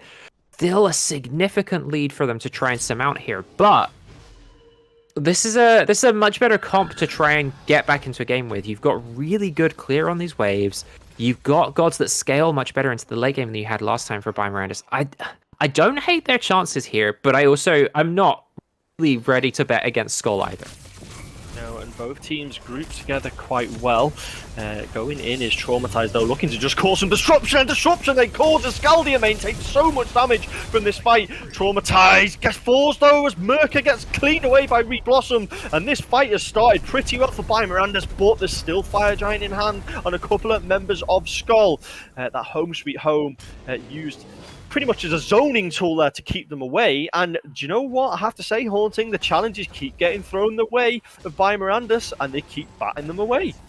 It's not just By Miranda's, right? The person stepping up to the plate here is Reblossomed, and Reblossomed has shown up big in every single team fight. I think we have to say something of how well the front line played there for By Miranda's. Traumatized getting almost a perfect dash into the team, and that Descent into the Madness was right in the middle. So you get to divide that team completely in half. And it ends up with Merca getting entirely thrown out of that fight, which means the real threat to that tower is gone. So when the disengage comes through with By Miranda's, sure, you didn't get everything you came for, but you were able to really slow down the pace that SKOLL can play at. And I think that's all you want to do right now. If you can get yourselves in a position where you feel like your damage dealers are online, and you can threaten the next Fire Giant, you can threaten to flip that 50-50, this game is in a much better feeling state, I think, for you than it was even 5 minutes ago. Yeah, By Miranda's do take the Primal Fury, which is going to give them that slight little bit extra advantage when fighting over this next Fire Giant. But it looks like SKOLL have got there first, and what that does, that allows them to clean away the wards. It allows them to get the vision and the territorial advantage. And when it comes to the Fire Giant fight, enhanced Fire Giant fight, I should point out, that is a big first blow, isn't it? Having complete vision. Right, and we saw vision was so important earlier in this game with that first Fire Giant being taken on what was essentially like a fake retreat by SKOLL. But in this instance, By Miranda's look like they're the ones who are going to be able to aggress on the pit. Bit of an interesting angle being taken here by Dutcher, and it's Plasma who's far away. And you'd have to think that Plasma is one of the people that's going to be important for chunking down this objective. But very much the forward position here being taken by Miranda's. Their front line is trying to get a foothold in the jungle. Yeah, and the Fire Giant dance has started as both teams eyeing each other up. Immortal Swift on their way, so it will be a 5v5. Both junglers just lurking on the outside, as an Ao Kuang and a Mercury may do. But the fight has provisionally been started. iPlasma is looking at some gank here as they go around the backline. Big dash in by Traumatized, gets in 2. Plasma still don't think has been spotted, but Traumatized has been separated from their team, and a Cthulhu can't take too much damage, not at this stage of the game. They're doing a great job of blocking my vision here, Cthulhu. Thank you so much for that one. But the fight has been sort of split around. You see the Defender of Olympus does come across. Both teams disengage, and they've weighed each other up. And the Fire Giant fight is going to have to wait. It is, but I want to point out something important here between these two teams. That was a team fight that didn't result in any kills, but I want you to look at the left-hand side of your screen. There are now no ultimates available for By Miranda's. You look at the right-hand side of the screen, everything is still available for SKOLL. So if a second fight breaks out around this Fire Giant, one of these teams is far more favored than the other. Oh, I was just about to say, are we about to see a middle Phoenix snuck away? No, Znopper recognises it and using that teleport to get to it. Traumatized, though, is going to be absolutely cleaned away by Merca. And this is one member down for by Miranda's. Mortal Swift not finished with this chase yet. Miranda's did have the dash available to try and just create some distance between them, but look what is happening in the mid lane. Plasma is looking to steal away this mid Phoenix. We're going to see a ring around the rosy for this middle Phoenix. Yes, we are. They do actually get it. Snopper and Reblossomed are here. And this Snopper, you can't deal with those crits. Vermana or not, you cannot deal with that amount of crits in a short space of time. They do get the middle Phoenix, but SKOLL are going to get the Fire Giant unless I Am 4 is ironing this one up, and we could be looking at steal of the century here. Yeah, Merlin, not a god that you really favor for stealing, much more of a tick damage god than a burst god, but they're going to try anyway. Oh, he got it! Oh, he stole it away! I don't believe it! Haunting says Merlin can't steal. Yes, he absolutely can. Plasma is having to be on the retreat, though. And poor old I Am 4 may have stole the Fire Giant, and Reblossom was on hand as well, but SKOLL angrily fight back, clean 2 members away. And although the Fire Giant was taken, SKOLL are in a really good position here with 3 members of By Miranda's down. Yeah, and you've got 2 sort of auto attack damages. I know we've seen this burst build come out of the Alquang, but it's still going to be high power on these towers.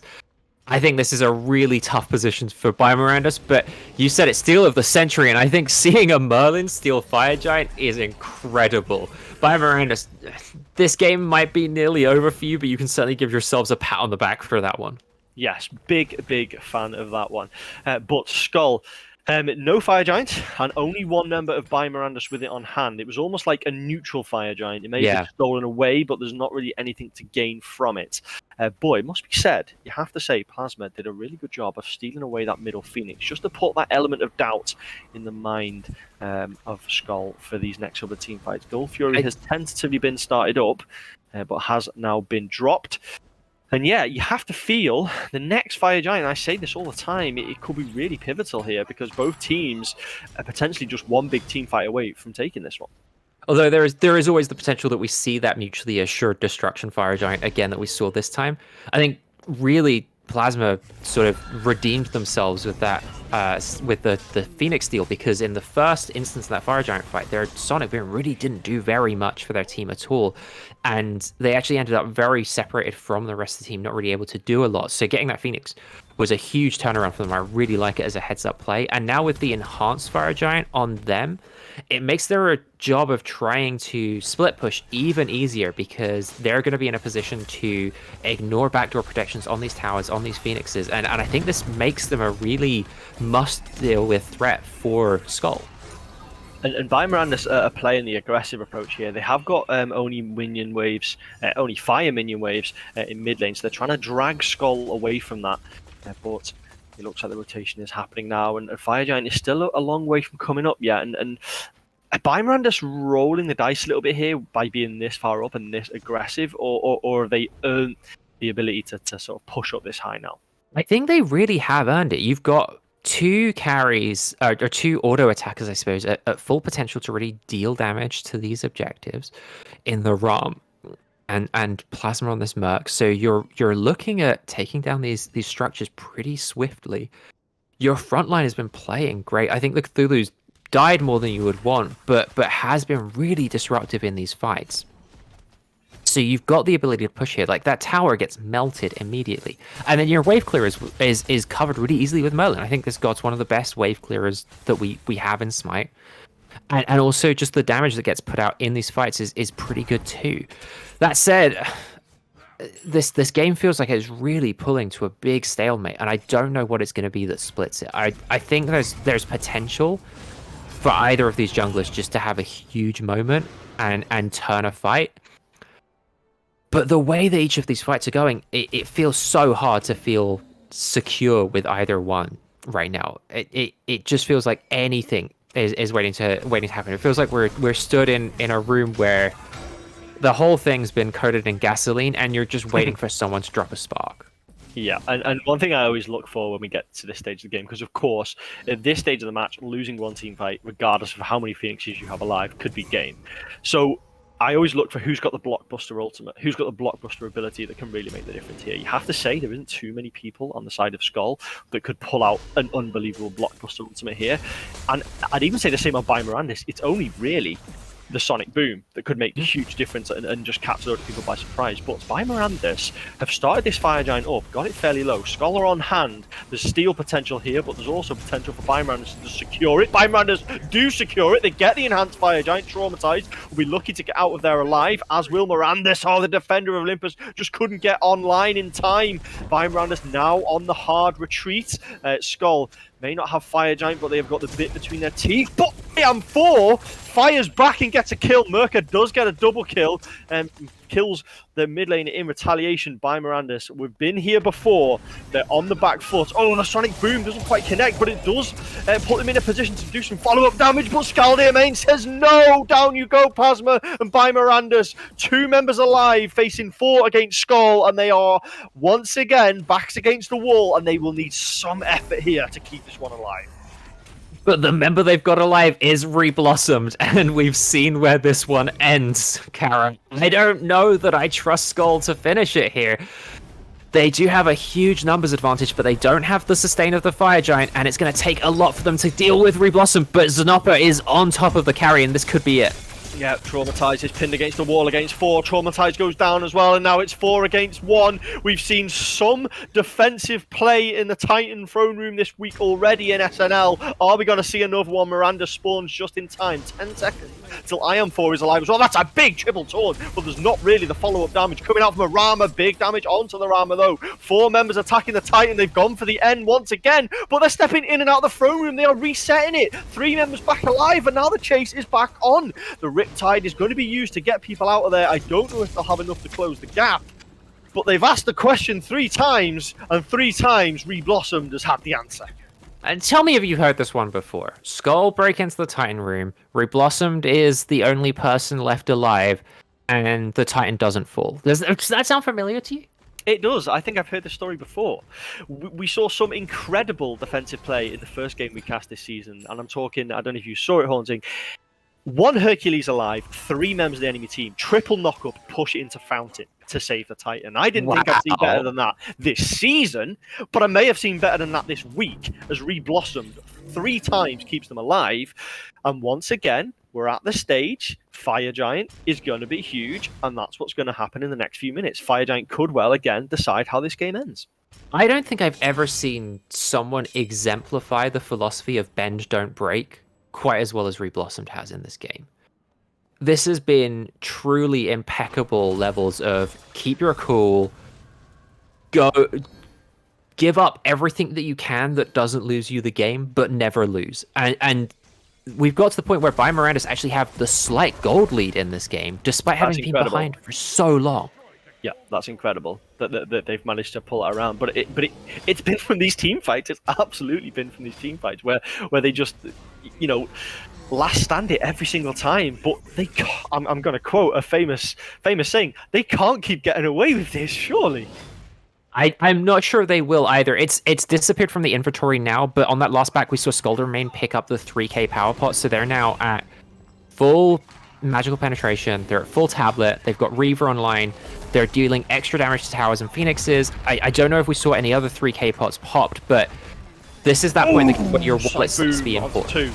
But no follow-up damage, and up into the sky does go Plasma, and down into the ground goes Plasma with SKOLL picks that one up, utilising that magical penetration. Traumatized is nothing more than a bullet shield as they retreat, and SKOLL have now once again got this bit between their teeth. The right side Phoenix is down, fire minions are charging in, middle Phoenix stands, but Traumatized does no longer. It's 5 against 3, and I would normally say, Haunting, this is looking good for SKOLL, but we have been here before. They've decided to retreat and go for the Fire Giant.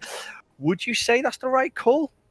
I think you should probably keep pushing here. You've split the map a little bit by having that Fire Wave pouring into the right-hand side. Fire Giant's not really made a huge difference for you as a team right now, and I think the call for me, if I'm shot caller here, is you go left lane and you try and get both side Phoenixes down and really pull Bimorandis into here. But instead, it looks like we're going to get another Fire Giant go down, and it's what they choose to do with this. I think if there's one criticism you've got to have for SKOLL this game, is that they've really struggled to to close this one out. They've really struggled to put their resources behind a push that's going to close a game, and Mirandus have punished them rightly for it. Now, this push could be a little bit different because, as I say, we've seen those 3k pots start to get popped, and that extra damage to Phoenix is be there. Plus, with the enhanced Fire Giant, SKOLL might be able to make something happen, but I think if you've bet against them on every other push right now, you've been right, and it wouldn't be a bad move to do it again. No, and right side Phoenix has just come back up. 5 minions, or is about to come back up, sorry. 5 minions have been cleared away, but Snopper has taken quite a lot of damage there, and Sleeping Giant has been used as well. So Mirandus potentially passed the first test. That right side Phoenix does come back alive. Reblossomed is over there to stop those 5 minions taking it. Left side Phoenix is under threat though. Beads got out onto Scalding though. That's a small mini victory. But it just seems like SKOLL don't have the... I don't want to say commitment, that's maybe a bit harsh, but they're just not quite committing to these fights, are they? It's almost like a bit tentative and 1 foot in, then 1 foot out, and Mirandus are just standing firm. I think this is a real draft problem, though, in that you've not really got any hard engage on the solo. To aggramatize, you're going to have to do more than that if you want to deal with these fights. That's a huge chunk of damage onto the solo lane. Yeah, that was almost like a Bastet in and out when they realised how much damage they were taking. Riptide and River's Rebuke, but Reblossom gets absolutely cleaned off the map. Mirandus does pop the shell to keep a few members alive. There's 4 members of Mirandus alive. Plasma is one of them. Does get Riptide and Beads as a result. Titan is being circled. SKOLL though gets 1 member picked off, but retaliation kill. So now it's 3 against 4. Fire Giant still in hand on members of SKOLL, but Immortal Swift is not exactly in the most healthy position. Merlin throwing out the damage to do big taunt though. Big taunt onto 2. Immortal Swift just about escapes by the skin of their teeth, and they cannot close this out. Mirandus are defending, I don't know, to quote Chris Kamara, they're defending like beavers haunting, and they have again pushed SKOLL back. They have to retreat. What do they have to do to close this out?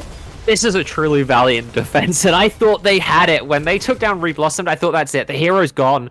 You've got no one who can make last stands like this Rama, but it turns out there were just enough of them there to keep rebuffing SKOLL's offense, and I think at this point, you've got to try something different if you're SKOLL, because it's clearly not working. But 2 Phoenixes down is big progress for this team. We've only ever seen them take down 1 on these pushes, and I think now having the extra fire minions, regrouping could be the thing that helps them out here.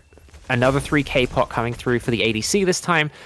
There's lots to like about what they're doing, but I think I want to come back to the point that I made before the last fight.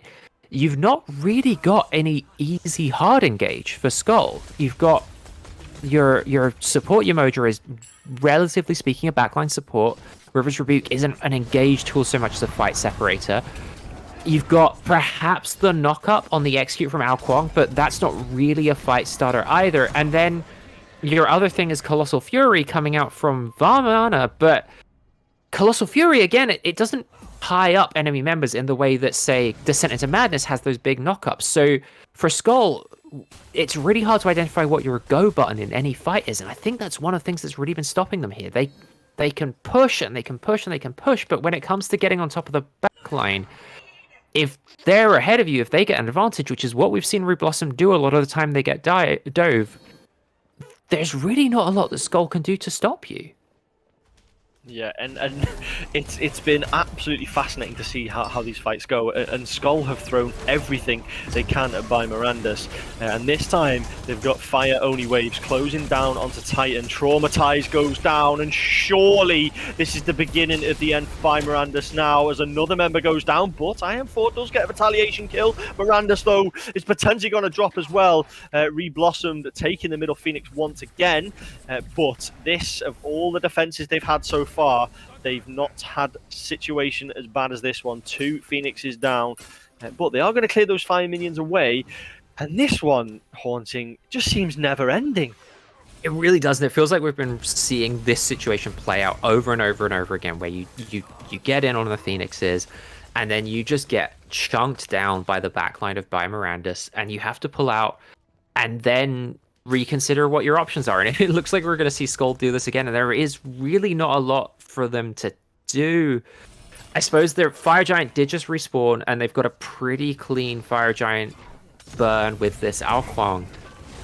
But Mirandus now get to try and clear out their base again. They've got good wave clear, as I've said multiple times, and they've left Re-Blossomed to be able to free farm up in this left lane, clear out, and maybe even push another Phoenix. It's going to be tough through all these fire waves, but it's not like SKOLL are really presenting a game-ending threat to you right now, so you've got the time to take.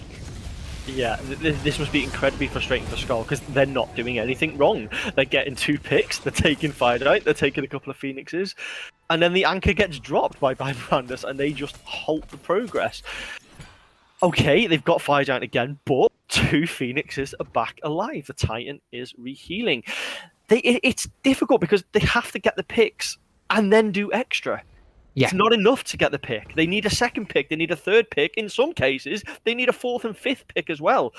It's just not gone their way. But, you have to play the logic game. You have to say what I have to call what I can see. SKOLL have got a Phoenix. They've got Fire Giant. It's in their hands. It absolutely is. And I think the real thing here is, as you were talking about, it's about getting picks. But I think for them, getting these picks is really reliant now on Mirandus making mistakes. We saw that with Traumatized. I don't think that was about SKOLL getting the drop on Traumatized. I think it was that Traumatized thought there was an engage there that actually wasn't, and it was just that SKOLL had enough people and enough damage there to punish Traumatized. But now on these defenses around these Phoenixes, it's not so much about SKOLL being able to aggress, it's much more about who in Mirandus is going to be out of position to be picked off, and they really don't have to. It was really good take there, and I think the Runic Bomb may have helped secure that Phoenix, and that might be what it comes down to is abusing every little tool that's available to you for SKOLL to be able to take down these structures. But taking down these structures hasn't been enough either, is another big fight, and this could be the pick that starts this one. Yeah, Defender Olympus once again just takes a little bit too long to get online from Mirandus, and SKOLL Main getting their 14th kill of the game, 14-0 from the mid laner for SKOLL. Absolutely popping, but it means nothing if you can't close it out. 4 members of Mirandus circling, and SKOLL, look at the tentativeness to go in here despite having the numerical advantage, but now they finally do commit. Rivers of Butte comes out, divides the fight in half, and Mortal Swift solo has to back away. Once again, Mortal Swift goes down. Merca does pick up Ion 4. Surely they can't get away with it a 4th time. But SKOLL, they're not committing, and in the sky is Re-Blossomed. Does manage to escape from it as well, and once again SKOLL are just too tentative here. Their backline is taking a little bit too much damage. They do have fire minions on their side now, though. Re-Blossom firing out those crits, just trying to repel the invaders who are at the enemy gate. And you have to say, Haunting, we're seeing it all over again. I've been here before, and I don't like it. Although with this many fire minions, the Titan is actually taking a significant chunk more damage than we've seen before. Home Sweet Home also pumping big numbers here, and this is it. And it does go down. The Titan finally falls.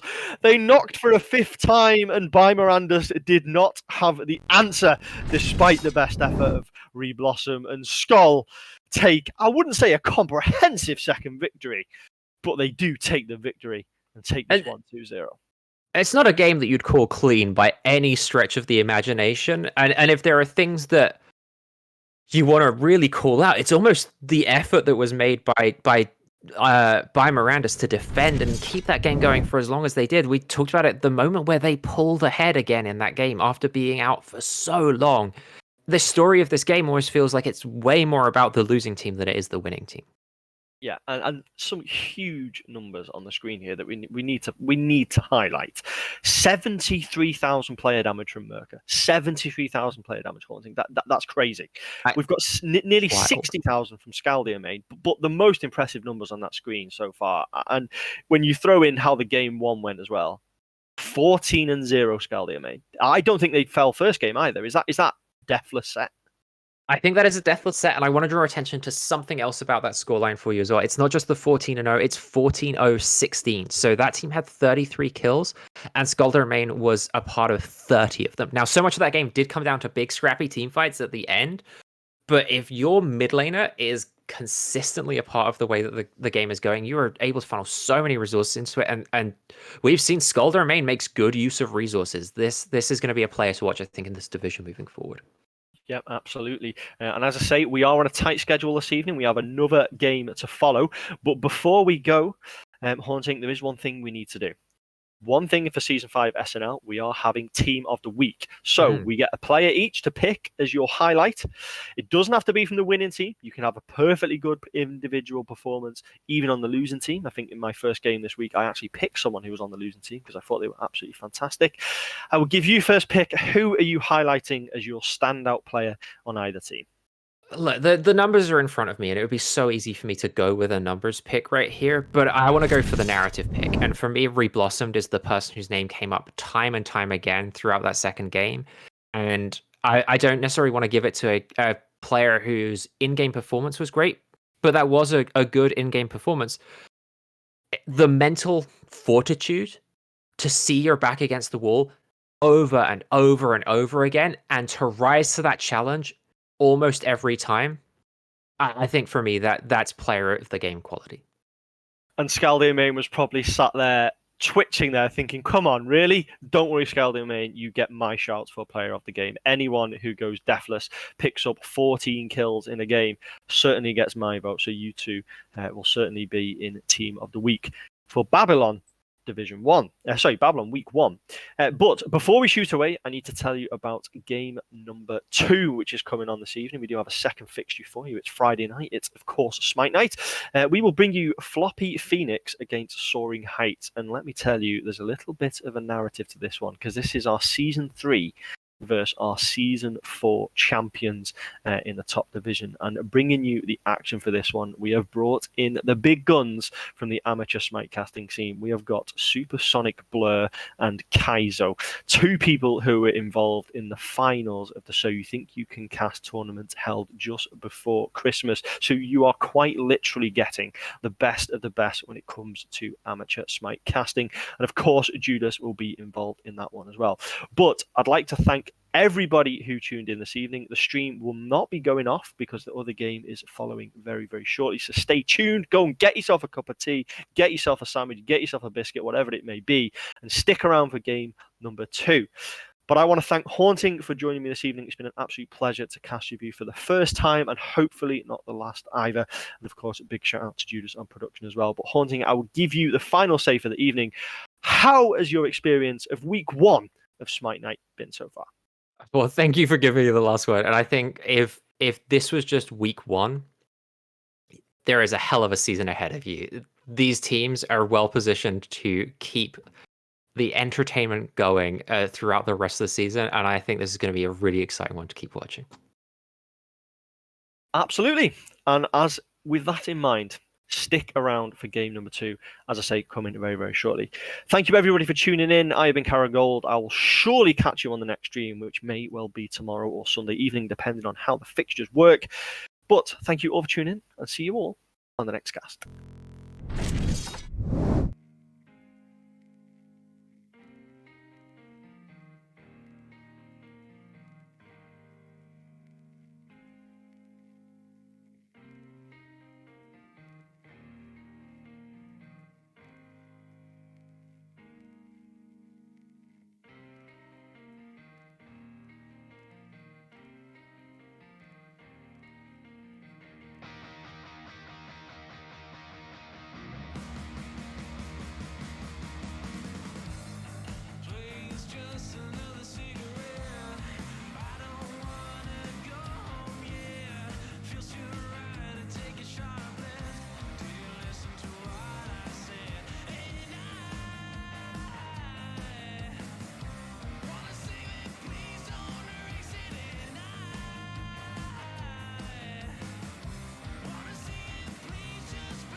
fix myself.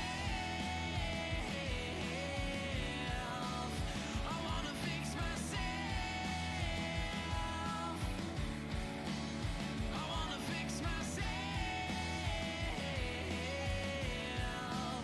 I wanna fix myself.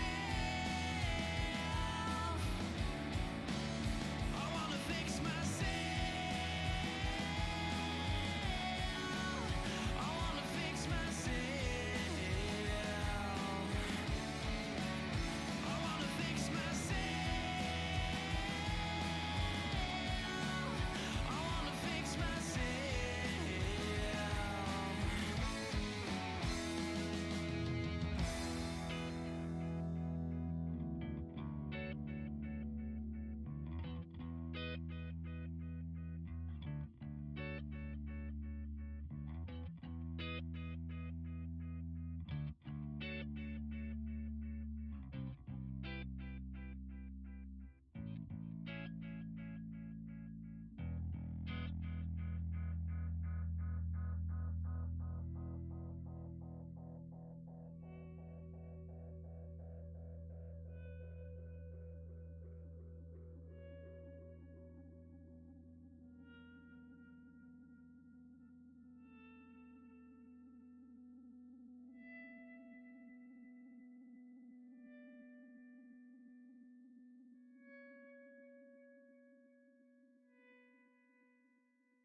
as you lie awake at night. Nothing you do falls into place. Take your time, do it right. Gotta live life for your own pace. Make some noise where you're going. Make sure they know you've arrived. But remember, there's no knowing if they'll think of you after you die. Spread your wings or learn to fall. All the walls are standing your way. Break down the wall. Spread your wings or learn to fall. It's your life, so you control it. Answer the call.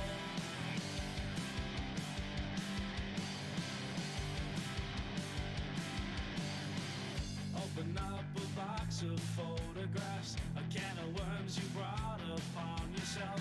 Forgotten memories flooding back that you can't erase or put on the shelf. Look inside and find the places and all the friends that you've disgraced. Look a little harder and you'll find you'll see yourself in every face. Spread your wings or learn to fall.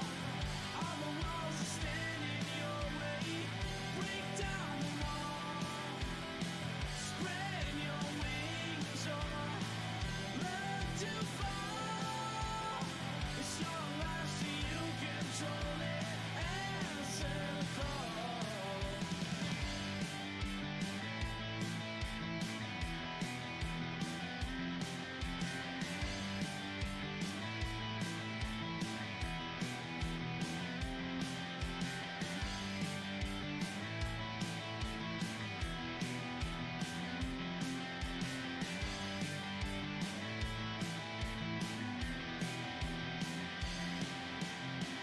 Taking out or leaving, that's your call. If you didn't mean it, then show them all. Chase the demons out of your head, sun running down the hall. If you listen to what I say, you can beat them all.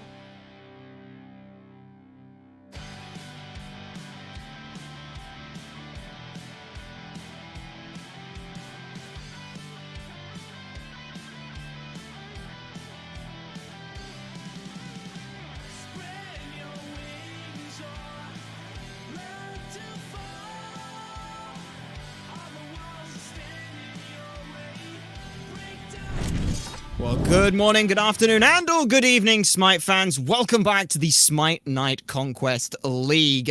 We got your top division teams in here. Top 2 seeds, Floppy Fenix and Soaring Heights for the two of us. I am Supersonic Blur, and joining me to help break this all down is Kaizo.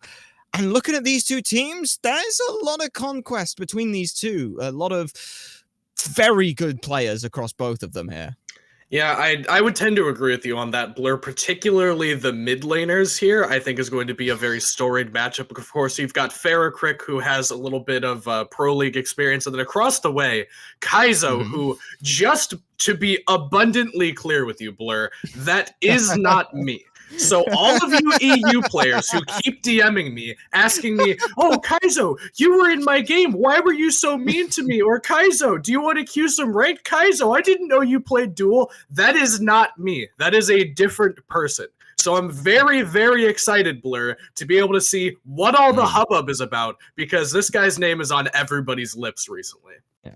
So this is the cooler Kaizo, is what you're saying now. Basically, yes.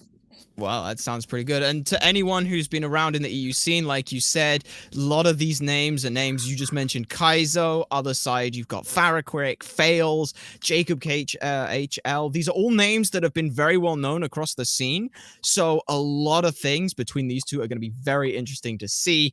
Floppy Fenix here, Season 3 champions here for the Smite Night Conquest. Soaring Heights Season 4. Like I mentioned before, a little bit of contest between these two, but this is week 1. This is best foot forward week here, and new meta is starting to come through. What kind of things are we expecting to see in terms of even just picks and bans?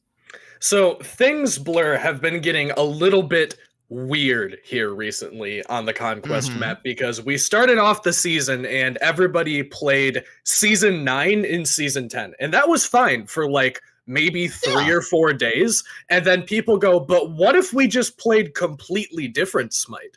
And now, in Season 10, we've got magical ADCs are the cream of the crop in the duo lane. That's all you want to pick. Unless, of course, you're not picking an ADC at all. And you're apparently playing Kleena in duo lane, or Agni in duo lane if you're in the play-in tournament, which has just so royally modified the picks that we're likely to see going forward from this point. It's always very interesting to see them on like the big stage to see what these picks are capable of, and then you go home at night and you load up your PC and then you load into a Smite game and realize, oh my god, Agni ADC is going to be in my duo lane tonight. Yeah, I did see the PSA coming out of please do not bring Loki ADC to your games. You are not in the play-ins, but yeah, the sort of the bursty just get farm in the carry role does make a lot of sense from those kind of things. I know Tablet of Destiny as well has just exploded. Anyone who can buy it is buying it right now. So maybe we're seeing some more magical in the solo as well. Yeah, I mean, Artio is one that people have been picking up in that regard. She uses the tablet very effectively, and also the Breastplate of Regrowth has been one that's gotten a lot of favor. And then, of course, recently allowing Glad Shield to be purchased by magical characters kind of makes Artio the perfect storm to buy up all of those items. But, I mean, you've still got your standard Season 9 picks, though, right? Like, you've still got your Cucullin is very viable, considered at times to be the best character you can pick in that lane, regardless of items or what other things might be circulating in the meta. Hades is still very viable and is actually one that we saw quite a bit of during the play-in tournament. And then Vomit has kind of evolved to the point where this is the new flavor of the month, where people are starting to experiment with whether or not, now that that shield refreshes and is no longer just one big shield or a gradually increasing health shield that you can use an Ankh on, now that it's just a slow uptick of shielding, people seem to be favoring that one a lot more, and it's very, very good at diving those magical ADCs. Yeah, we did see that as well into that last matchup, that 50-minute game between these last two teams. We did see a lot of this. Varman come back on through. Mitigation builds as well. I know there's been a lot of, not necessarily controversy, but just anyone can be a tank if they're building all these mitigation items. His Prophetic Cloak is one that's been being dabbled with. I'm still a bit on the fence on that one personally, but maybe these teams know something I don't. I mean, there's a reason I'm a caster and not a player. Right, we're just the dumb talking heads, and they're the people that actually play the game. But Yeah. I'm in the same boat with you there, Blur. Don't worry about it. I also have been trying to determine whether or not Prophetic Cloak is as strong as the initial impression was during PTS, or if it's one that, you know, maybe doesn't see as much play as we originally might have thought. And I actually got to talk to PBM about that earlier today, and what he told me is that Prophetic Cloak is the single best item in the game of Smite, and that you should be picking supports specifically around the fact that you want to build that item. You need something that can reliably put damage on the enemy to stack that one up, and get yourself as tanky as possible, as quickly as possible. And then just a little nugget of wisdom he gave me that I'll pass along to anybody watching here tonight. Atlas is your premier Polar Bear Mike approved #1 best support. All right, I got that. Fantastic. I can go and win all my ranked games, and when it goes horribly wrong, it's PBM's fault. So, There you go. speaking There about you go. that, we got picks and bans already through. Like you said, a lot of magic's taken off the table, and honestly, I look at this, I see 5 junglers here and an Ularan taken off the table. So, despite all that mention we looked at with the solo and duo lane, jungle seems to be the focus right now.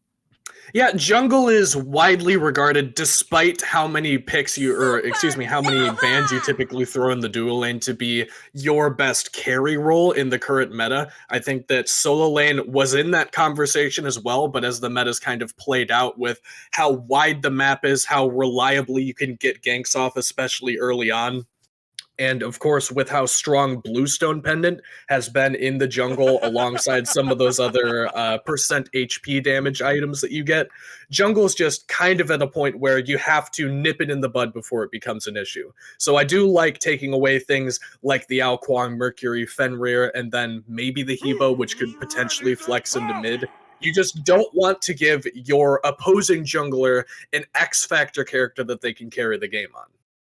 That's definitely something they've looked at, which surprises me. Then we've gone from so much aggression in banning away junglers to, oh no, we can't pick a jungler yet, we need to save that. But Sol, Merlin, Barkus, and now Chiron. You mentioned these cream of the crop ADCs or magical ADCs. Sol, technically, I believe, is the second one that we had, and with Freya being banned out, that seems like a pretty good option. And now Chiron as well. There's a lot of flexibility there.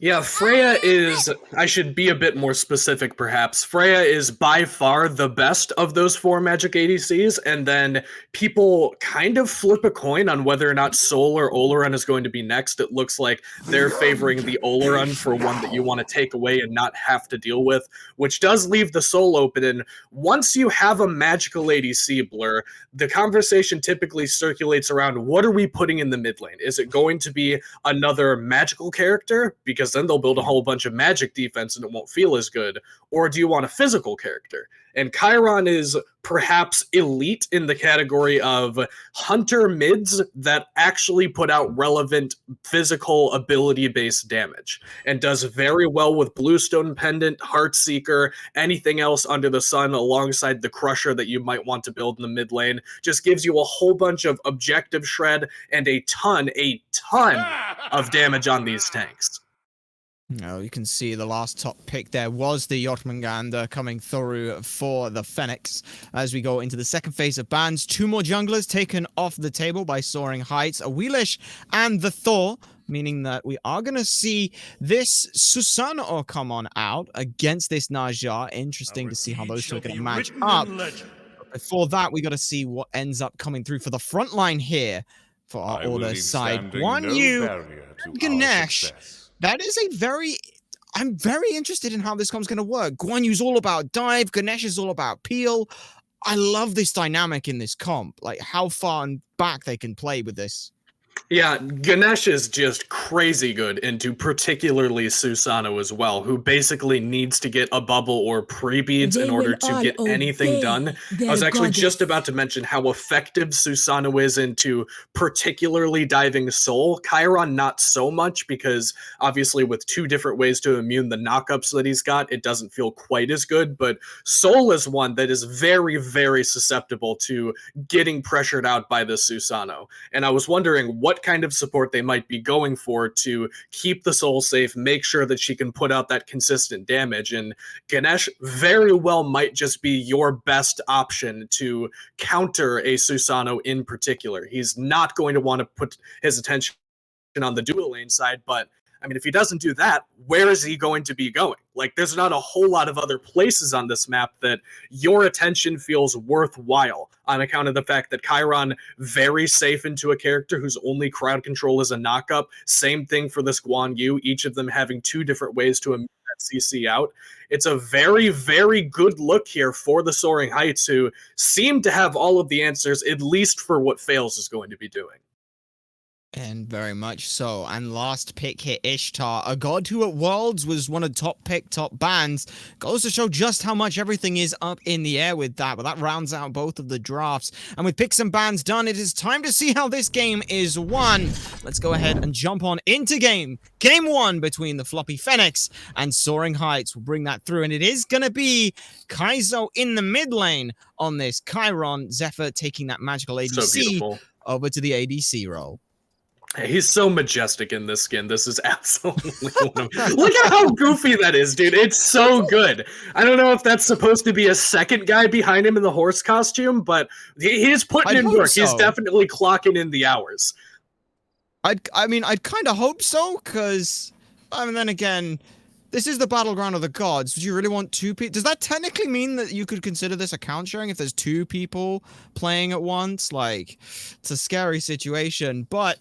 Before we look down there, another thing I always love to do, look down at the shards everyone gets. 5 options, it's always a little telling, I find. Yeah, and Wing Shard going to be the tail of the tape for the Soaring Heights, on account of the fact that they've got a whole bunch of auto attack centered characters. I think that anything that does ranged auto attacks, you conventionally want the Wing Shard on, just because it makes sure you can communicate that damage a little bit more effectively. Naja also in that conversation, on account of the fact that his abilities early on don't feel great, but if you can hit level 3, get that second ability online, and start swinging for the fences, you can absolutely out DPS something like a Susano if he attempts to stay a little bit too long after he's already dumped his abilities into you. And then other side of the map, the Floppy Phoenix get mostly Horn Shards because, well, they're mostly ability-centered characters. The only outlier in that conversation, perhaps, is Farrakrick on this Merlin, who goes back to something that we don't really see as much, Blur. He still has the Vision Shard to keep himself a little bit safer early on, and I kind of like this, in all honesty, because it should keep him safe, but apparently not. Apparently I'm just wildly off base with that. Yeah, unfortunately, Beads burn early. Fails not around on this side of the map, was gone off farming, and so Farrakrick just, hey, J-Mod, you wanna just sash him, get his beads? Sure, I'll just dash up with you, level 2, so very aggressive looking play coming through, and kind of asks the question, you mentioned that Fails doesn't really have a target to go on, who is Soaring Heights gonna look at then with their kind of jungle pick? Well, now you've got all of the pressure in the world to work within mid here, as Fails takes a glance at this Chiron, who standing a little bit far forward, but doesn't appear as though he's particularly comfortable going in just yet. I might have to change that up. Oh, the dash forward, not going to get the pull back in is Fails. But, as you mentioned, a little bit of pressure there, so Fails does need to answer back a bit. J-Maul, though, is already over in the duo lane side of things. Ring bounce is nice, and they follow up with the sash, but no real further follow-up at this point. Just showing pressure, and that's now twice. J-Maul has just shown up into a lane, thrown out their abilities, and then backed out. First time it resulted in a kill. This time, it's just constant whittling of pressure and putting it out on the map, it seems. Yeah, and that's kind of been the modus operandi for Season 10, where you can't really get a whole bunch of value just by killing people anymore. And Smite has always been about the stuff after the stuff, but perhaps even more now in Season 10, where there's so much farm that spawns on the map so often, you have to make sure that you're farming something that isn't a player after you get your aggression down. And you can see Floppy Phoenix get both of the mid camps as a result of their aggression, whereas on the left-hand side, it was Soaring Heights that secured that shield buff. Look at this now, Jacob pushing forward. There's the silence, and that means Fails can pull back in. Both of them pulled in. Health bar low for Zephyr, but the Disapparate will get them back to the safety of tower. So now we do see what Fails can do here, and it's still aggressive in the duo lane. You mentioned that this Ganesh is going to cause problems for them. Is that something that Fails is just going to have to deal with? But hold that a sec. We'll have a look and see. They've got farm they want to try and go. They've pulled in for an ambush. Beads come out early, and it's just not good enough. Jacob HL grabs and secures the kill, and that's farm stripped away as well. Yeah, they're going to grab this purple buff on the back end of that, and that is absolutely what you need to do in this matchup. We talked about on the desk, Susano very good into the Soul, not great into the Ganesha. So Fails has to go over to duo lane, understanding every time he's over there, if he wants to make a significant impact when Bakdu is around, he's got to have those beads available and ready to use them, and no hesitation whatsoever on pulling the trigger there on the beats, making sure that he can get all the damage out. And now this Soul, which traditionally considered to be slightly favored in the Ishtar matchup, although it's not particularly spread out between the two, I think it's fairly contested.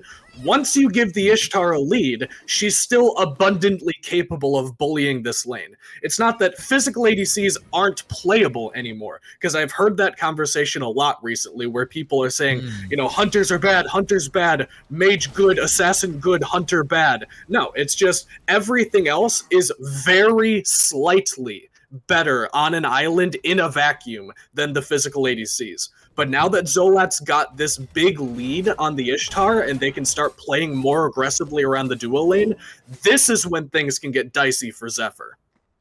It's pretty good. Also, as well, one thing I've tended to notice is these magical ADCs don't tend to get a lot of sustain in things like lifesteal. So once that Assy comes online, if Zolat's got a lead and can be aggressive, well, now they can take all those trades forever because they're going to win them via sustain. Yeah, and Telkine's Ring, which is likely to be the first option here for Zephyr, will at least give some sustain into this matchup, where otherwise you're absolutely right, Zolat should be able to bully that one out. But just because you don't have it online yet, you're a little bit farther behind, you're inherently going to do slightly less damage than a physical character without the passive fully stacked. It does make things more difficult for Zephyr, and that's not insignificant in the current dual lane climate, where previously you're getting maybe the staff in Season 9, which didn't feel very good for the resources you invest into it. Now shield buff is a much, much more consistently spawning and worthwhile contested objective. And you can see that that's spawning back up, and look exactly where Fails is already putting pressure back on over here to keep them out. Have to be careful though, because Maul might be around, but they end up dropping off of it. And so J-Maul will go ahead and just sneak that one away after Fails did all the work. But look at this, the pings have been called out. They know that this buff timer is also up. So what does Jacob do? Jump straight on back in. Zolat and Fails are also here. So they'll trade out buffs 1 for 1. And it looks like they do end up stripping that one away, so still worthwhile time investment here from the Floppy Phoenix. And, you know, for my money, Blur, I think that Jacob just needs to be a little bit more present in that engagement on the left-hand side. He was obviously trying to keep people out of right lane, or out from coming in from the right to the lane. I'll get there eventually. The wording's just a little sloppy. And instead, that allows J-Maul to just walk up and 1v1 contest Fails, who, with no abilities left available, has to drop that one and no longer gets the full value from making that rotation, being there, like you said, perfectly on time for that shield buff spawn. It sounds like it's not a lot, and in a vacuum it's not, but that does start to add up once you get several of those buff invades going your way. All right, Pamvich getting caught in a 1v1 is a level and a half, if not 2 levels up, but even so, Eloquence can do a lot of damage here, and that axe also going to give a little bit of sustain, but that gives me a little bit of a window to talk. I was thinking, oh yeah, Pamvich, he's going Tablet of Destinies. No. That is a first item book of Thoth, and then a second book. Is this just Damage Yorm here? It's probably just going to be Damage Yorm, and I wouldn't be surprised if we see like maybe one and a half, two defensive options thrown in there as well. But Yorm is just so good at making use of proc effects, and wouldn't you know it, Tablet of Destinies, we briefly mentioned it on the desk, is arguably your best mage option right now, and it's a proc item that Jormungandr can use reliably with the spit, and even just while it's still on the ground. If you walk into that, you're taking a whole bunch of damage regardless of when it was used, because those things linger for something ridiculous like 15 to 20 seconds. Yeah, you do not want to get caught stepping into one of those, and that makes it very difficult to step up against them on a lane siege, even an objective fight if you can cut off a key avenue into the fight. Stepping into Tainted Steel and the Tablet of Destinies proc is not going to feel good for you if you're a backliner trying to make an impact. Certainly not. And as someone who has had to play after making some very silly bets, your mid last season, I agree that you've got so much safety in the ult. You can do silly amounts of damage. You can pretty much blow up a backline if you get the submerge off. So I don't mind seeing this come out. I'm just concerned that it does mean that Jacob is the only one who's a front line, and we can see, like you mentioned, that Prophetic Cloak is starting to get stacked up, but he's the only one who's going to be tanky for this team. And you have to play so much differently when you rush this Prophetic Cloak, because across the way, Bakdu has 33 stacks, on Gauntlet of Thebes. He's reasonably tanky right now. He is a functioning frontliner for the Soaring Heights team. Whereas across the way, Floppy Phoenix, Jacob HL with only 9 stacks on this Prophetic Cloak is not a real frontliner yet. He is arguably less tanky than an assassin or a hunter or somebody who might have conventional ways to disengage from combat. You need so many more items on the Floppy Phoenix support here. And late game, once all of that's online, once you have everything fully stacked up and ready to go, you're very, very tanky, much tankier than the opposition. But you can see just by how aggressively he needs to itemize, going for a silver breastplate next as opposed to a conventional Gauntlet of Thebes. He definitely knows, I am not a tank now, and I need good items quickly in order to fill that role early on. Agreed, and Chuck will only do so much in mitigation if and or when you get to the option to use that. Take a quick peek here at around the 10-minute mark. Just have a good look at a little bit of the gold and things. About 2,000 in favor of the Floppy Phoenix here, or 1,300. I can do some basic maths here. It's been a long day. Yeah, don't do maths on cast, man. that's one of the faux pas of maths. But either way, a nice look for them at this point in time. And is that something that the Fennec should be trying to push, or are they comfortable just riding this to late? Yeah, I was taking a look at that, and realistically, these two teams are reasonably even if it goes late. I think that Fails versus J-Small is going to be the most skill-based matchup between all of these, but it should be pretty even. A big fight breaking on down. Ultimates go flying. No one's dead just yet. But Kaizo, though, is going to go ahead and dash on forward, looking to try and find Fails. Unfortunately, misses the shot. Does get it with the training ground. And now they've got support coming through. Jacob is in trouble. But Pamvich has also made the rotation in from solo. Now one's up in the air. J-Small finds another return kill. It is a 2-for-1 so far. And with Eloquence here, it looks like everyone's going to have to turn tail. Hold on. Bakdu is still here. Bakdu is still trying to be aggressive. Farrakwick ends up making them pay for it, but gets taken down in return, leaving this at a 3-for-2. And Kaizo getting so aggressive on the counter engage there. It looked like that Ganesh hold was good. Thank you. I thought that it did very well there. No, Kaizo did an excellent opportunity recognition there of dashing in, where conventionally you dash into 3 people as Chiron. You understand that you're dying for that. But everything in Smite is relative, and Kaizo understood that no buttons up for any of the people he was dashing into, fairly low health bars, he still had all his cooldowns available. That's a very good engage there, and a great counter rotation from the Floppy Phoenix is the only reason that doesn't go so much more painfully for them on the back end. Well, we saw a little bit of potential counter over for an invade on the blue side. Floppy Fenix will go ahead and grab Eloquence's ult, but it's a Guan Yu, and that ult has no discernible cooldown timer whatsoever, so that should be back up soon enough for these two. Tablet of Destinies is now online for Pambitch as well.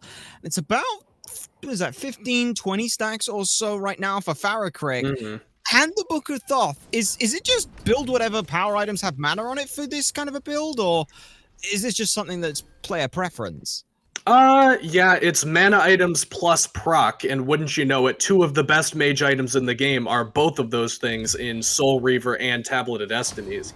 And I was actually just having this discussion last night, Blur. We've spent 9 seasons conditioning mid laners to build all of the penetration options in the game in order to be able to deal damage to frontliners. And it is absurd to me that now in year 10, it's suddenly, yeah, you can build pen if you want to, but like nobody's gonna break your arm over it. Like if you don't want any pen at all until last item, yeah, that's probably fine. You'll still do damage. And that's really where Farrakrick is at here. If he gets tablet stacked up, which wouldn't you know it, Merlin is incredibly good at stacking that item, and also gets the Soul Reaver online, maybe throw a Soul Gem in there just for a little bit more cooldown, a little bit more survivability, a little bit more proc effect damage.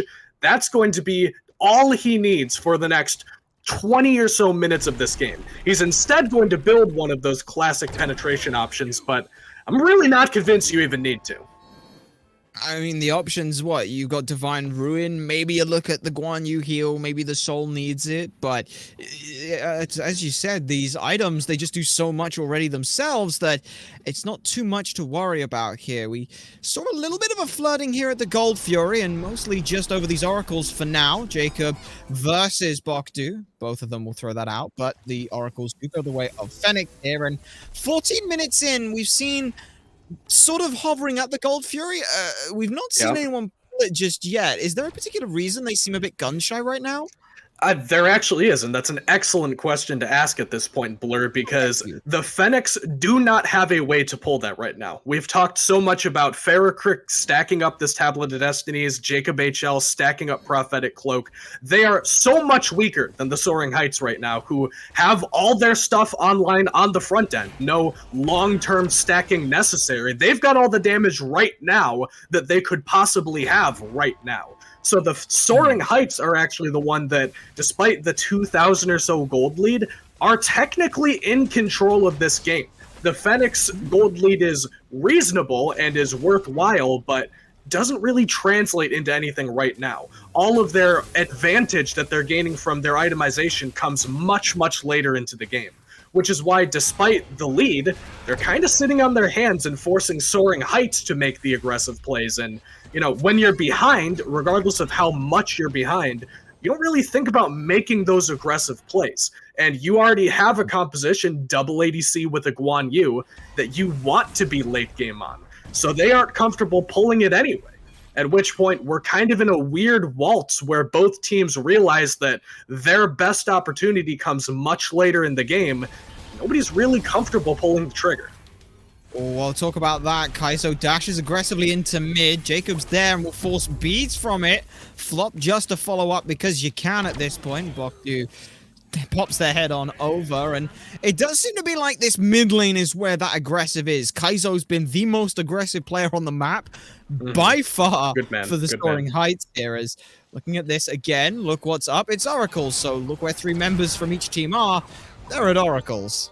Yeah, and missing ring toss on Oracles, by the way. And you know what, Blur? Maybe I need to play a little bit more passively in the mid lane, because I've just noticed that every single time we pan over to the man in the horse costume, he's dashing at a magician on cooldown. And no one's punished him for it just yet, but now that the beads are offline, now that they've seeded the Pyromancer to the Floppy Fenix, increasing that from about a 2,000 to a 3,000 gold lead, we're at the point where the Fenix can start thinking about playing aggressively. They've already played the macro of the map very well to develop this kind of small lead, but what I tell teams when I'm coaching them is you need a big game-changing moment in order to translate a 3,000 gold lead to a 6,000 gold lead. And that typically comes from your best bet of rotating your solo laner over. And Panvich has miraculously found himself a 2-level lead in solo. That could be big if he comes over. It could be, and this fight might be where it might be useful. The Ganesh ult right on top of Fails means that he's going to land on in it. Jace getting credit for that. Soul's rotation here as well absolutely disintegrates Jacob HL's health bar. And now without any front engage on this, Gold Fury certainly not looking so dangerous to pull for Soaring Heights. They will have to be careful though. Farakrik is here, as is Zolat. Both of them looking for it. Soaring Heights will grab it. Out comes the shots from Ishtar. No one's going to be able to follow it back on up. So no more kills, but 2 for Gold Fury as well. Soaring Heights, they don't get much, but it's a dent in the gold lead. And they're still looking for something over here on Zolat. Oh, No Zolat. beads available. Sash is on the market. Aegis forced out. Now a dash away from Ishtar should get her to safety. But they're not done, Blue. They still want blood. They're still going for it. Jace closes the distance, but now his health bar is only about 250. Blink will get them away. Jacob has sprint if they really want to go for it. But as said, close but no cigar there. Jace will get away from this one. And that was just Zola. You mentioned how important and great contestable fight that little shield is. I don't think right after the Gold Fury, when you know they're all there, is maybe the time for it. Yeah, it's important, but it's not go kill yourself to a Naja when your beads are down level important. And I think that Zolat learned that lesson the hard way there. But going back to that fight, man, J-Maul got a fantastic Naja ult onto Fails, who beads were available in that one, but not used. And that's kind of the veteranship that you expect to come out from Fails, somebody who has played at the top level of Smite, to have that reaction time to understand the danger that you're in. They even made it easier to use beads on Naja ult. But because he doesn't manage to get that one, no Sash to tell him it was coming, just kind of ripped it raw, did J-Maul directly on top of the Ganesh ult. Once your jungler is eliminated from the fight before it even begins, that's never going to be a good engagement for you. Agreed, but now J-Maul looking to try and answer this back. Bees were used this time. J-Maul will be taken out before the ult goes through, but Fail still ends up falling to Kaizo's masterful shot. Now Panvich comes on back, looking to try and support the team from the World Serpent, but at this point the fight's already finished, so it's just a galloping away, as it were, in a beautiful arc manner. We'd love to see that on the Yorm, but meanwhile mid, still getting a little aggressive. Here is Bokdu, and ultimately it ends up coming away as both junglers end up falling. Yeah, and that is just about the punctuation mark on that engagement, because there isn't really much that either team could do as a result of that. Gets traded out, even both junglers go down. Ult taken from J-Maul, which will come back up much, much sooner with the 30% cooldown reduction he's got in the build, as opposed to the 110 seconds or so that Fail still has on the beads. So with Pyromancer spawning and with the momentum of the game slowly beginning to favor Soaring Heights, I would anticipate that they're going to look to grab this one, and in fact Bokdu is going to at least do some scouting around this area. But this is the turning point potentially for Soaring Heights. They have a tangible advantage here where otherwise they've been a little bit behind. I wouldn't like to see it if they let Fails get the beats back up. I'm really convinced that they need to pull the trigger here, and so they're going to go ahead and start up this Pyromancer. They have, and the Fenix have seen members walking their way on over here. Jacob tells the rest of the team. Panvich looping around the back. Pyromancer goes to Soaring Heights. Flop on in from HL is there, and that's a huge amount of damage. My goodness! Bokdu got chunked there from Panvich, but no follow-up. So unfortunately, Floppy Fenix will have to try and siege up this mid tower instead. And teleport coming out from Iloquence. They might be looking for the fight, Blur, but because they managed to knock that one down in time, doesn't look like they're going to get the chance. But J-Maul still going forward. Very aggressive play coming through here. Beads are used and ult to get away. Kaizo dashes away from them. And look at the timing on this. Fury comes up. All 5 members from the Phoenix are around here. Eloquence knows and has relayed that to the team. But they can't make headway on in. Panvich is in the ultimate. And they're looking to try and rival this one out. Eloquence picks up Jacob. And the Fury gets reset. I don't even know who got that one at the end there. Panvich goes on a killing spree now. As it's a 1-for-1. Never mind. Fails answers back. Kaizo goes down. Eloquence, though, in the back line is able to find 2 members, leaving this at a very messy fight. Yeah, 3 for 2 at the end of the day, mid and support falling on the side of Floppy Phoenix, whereas alternating death and live counters for Soaring Heights. Every other player ends up falling as a result of that one, and it was Soaring Heights that secured that Gold Fury on the back end of a spectacular Ganesh ult from Bakdu that not only trapped Jacob HL in the Gold Fury pit, not allowing him to back up to the team, but also zoned out the backline successfully from the Floppy Phoenix, preventing them from stepping any farther forward in that. And Blur, I thought, past tense, that was going to be a bad fight for Soaring Heights because they used the Centaurus, they used the beads on Naja, they used the ult on Naja, and then still had the balls to step up to that one and peek their head around the corner and see what was going on.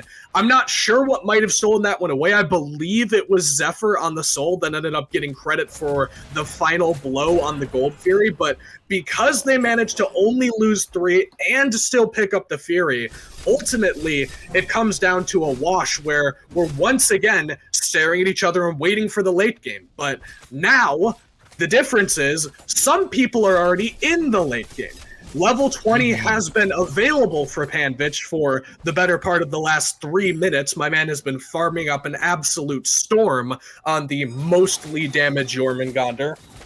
Fails now also taking over that level 20 mark, although his compatriot in the jungle, Jamal, similarly does get the starter item online. Things are going to get a lot higher stakes as the game progresses on from this point forward. Fire Giant likely to be the next objective on the cards, and as a result of that Zolat on this right-hand side of the map, they've got Panvich in left zoning out and clearing those waves, but with teleport available, this could be a very good opportunity for them to go ahead and pull this one.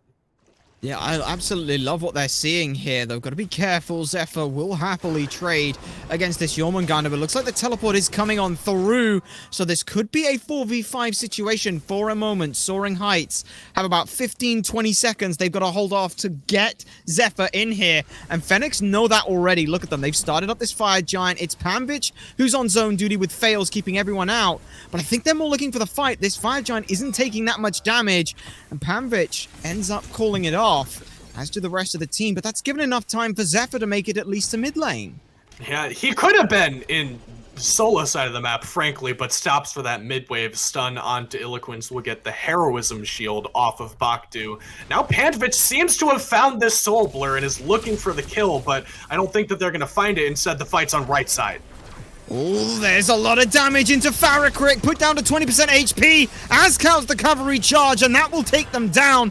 Bakdu ends up falling in return, though, and Kaizo's pushed very far out of the fight, taking the 1v1 with Fails, who will not be able to survive that one, and it's all gone Pete Tong, Floppy Phoenix. They've hardened their resolve. They are taking everyone down.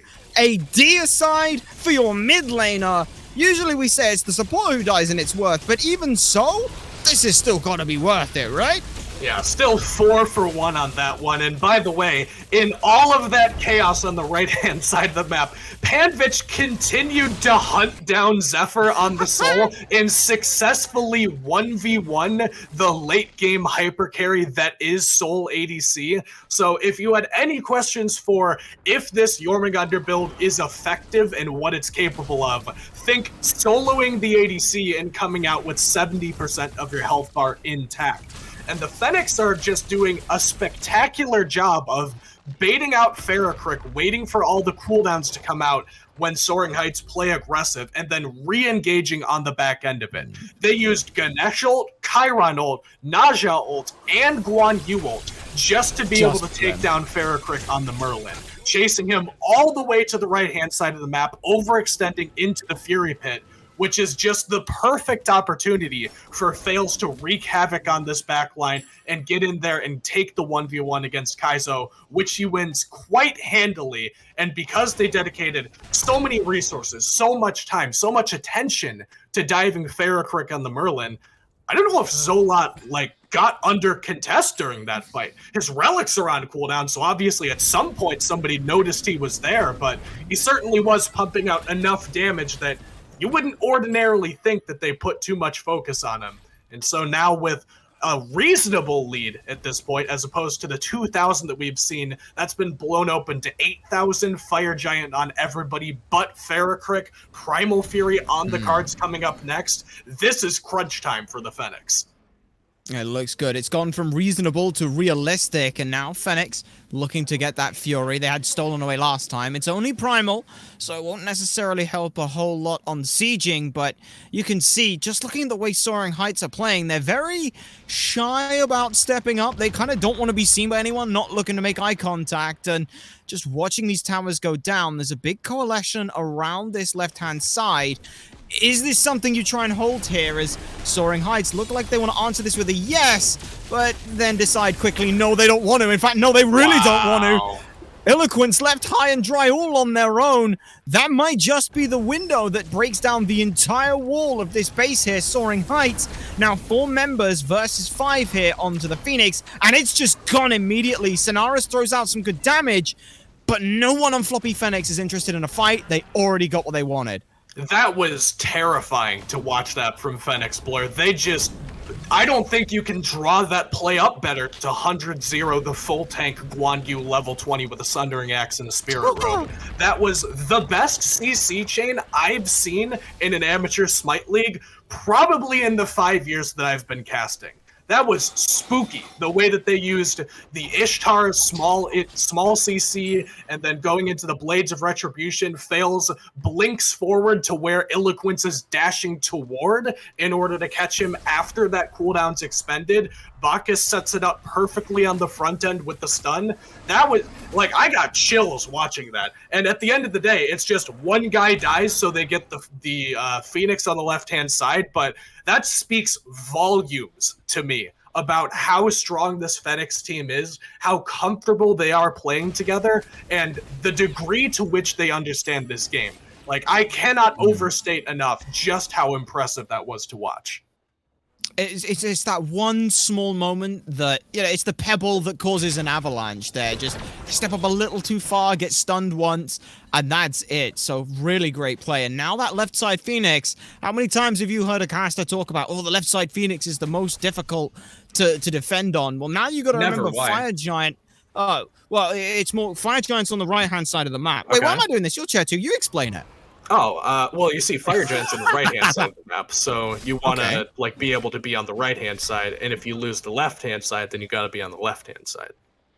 Okay. And Eloquence does have teleport, so they could reasonably be you got me saying reasonably now. They could look to go on over there if they wanted to, but instead they're going to go ahead and have J-Maul grab some more farm.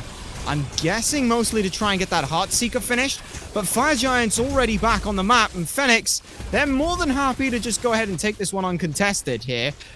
If you're Soaring Heights, what is your game plan here? Hopefully, it's not let Eloquence die. They will force the ultimate, but keep an eye on where everyone else is. They're looping back around. No. They'll find him. No flop, though. And that buys just enough time for the blink, but even so, it's leading them right the way down the lane to a Phoenix. What a wild world where Guan Yu gets blink and it saves his life at the end. I don't know if it's going to be able to save this Phoenix Blur, but he does at least manage to escape with his life and provide a little bit additional assistance on this siege. It might be enough for now. Sonaris and the Dharmic Pillars are good damage to push everyone off. They're just waiting for the next wave. Fails, pulls one back on in. Meanwhile, around the back, J-Maul is doing some serious work, but the rest of the team is too busy having to deal with damage. And that situation is not going well for them. Zolite ends up finding one. They can't take down Ferrocrick. It's all falling apart now. Phoenix under duress, and it's gone. Zephyr, the main damage dealer, alongside Kaizo, need to find enough damage to take some of these members out.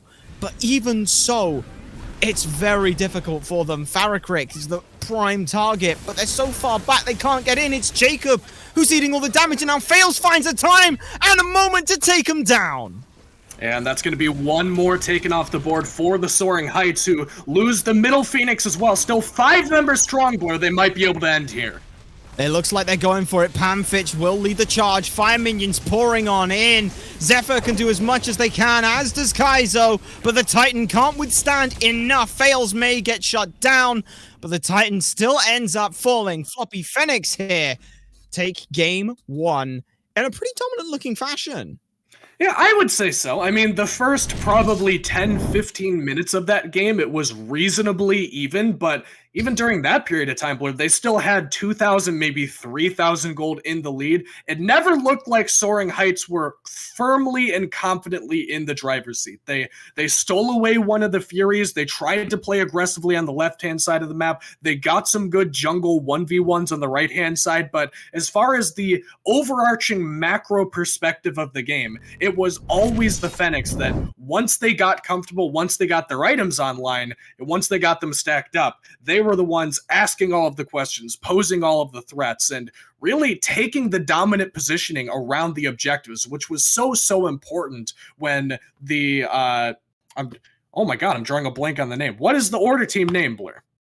The Order team name, that would be Soaring Heights. Soaring Heights, that's the one. I do this for professionally. I totally know what I'm talking about. No, they tried to contest every objective, which I absolutely like, and they clearly had a concrete game plan of use cooldowns, kill Farrakrik, step 2. But they never got to whatever step 2 was going to be. Like, every single time, they use Centaurus, they use Naja ult, they use Ganesh pillars, all on Farrakrik, and whether or not he died, Blur, it didn't really seem to matter, because with all of those cooldowns unavailable, Zolat didn't need to take any damage for the rest of the game. Like, he could just stand there comfortably in the backline, pumping out consistent damage, helping to peel everybody off of the Merlin, and Fails just had nobody really paying attention to him once he got into the backline. I thought that the Ganesh would be an excellent answer to what Fails on the Susana was going to do, but they invested so many resources into playing aggressively for the side of Soaring Heights that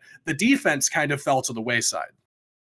It's a bit rough for the Soaring Heights here coming into Season 5, but thankfully, this is a best of 3, so they got at least 2 more games to try and battle back. We'll see if they can tighten things up, or if these Soaring Heights are going to turn into plummeting depths. But for now, we got to go ahead and throw it to a quick break.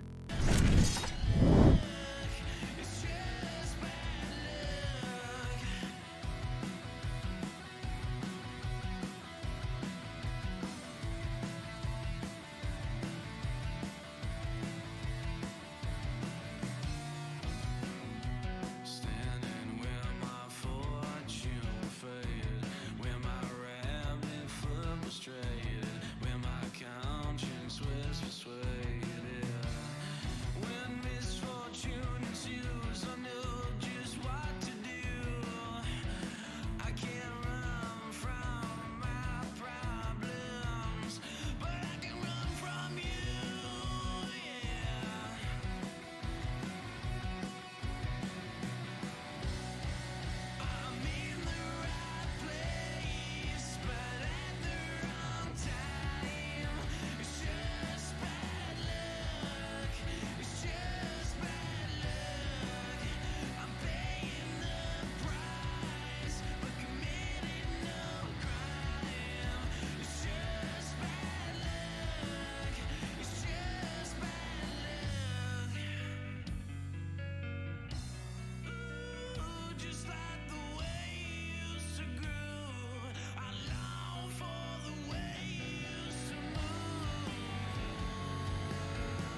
Game number 1 between Floppy Fenix and Soaring Heights saw Floppy Fenix take the game in a long drawn-out mid-game that exploded into the late game. Now, we're back to square one, minute 1 between these two teams here. Floppy Fenix on the Order side, Soaring Heights on the Chaos side, but Soaring Heights, Kaiser, they've got to do something different here, we feel. Like you mentioned, there were a lot of things that just kind of mounted up into this blowout at the end.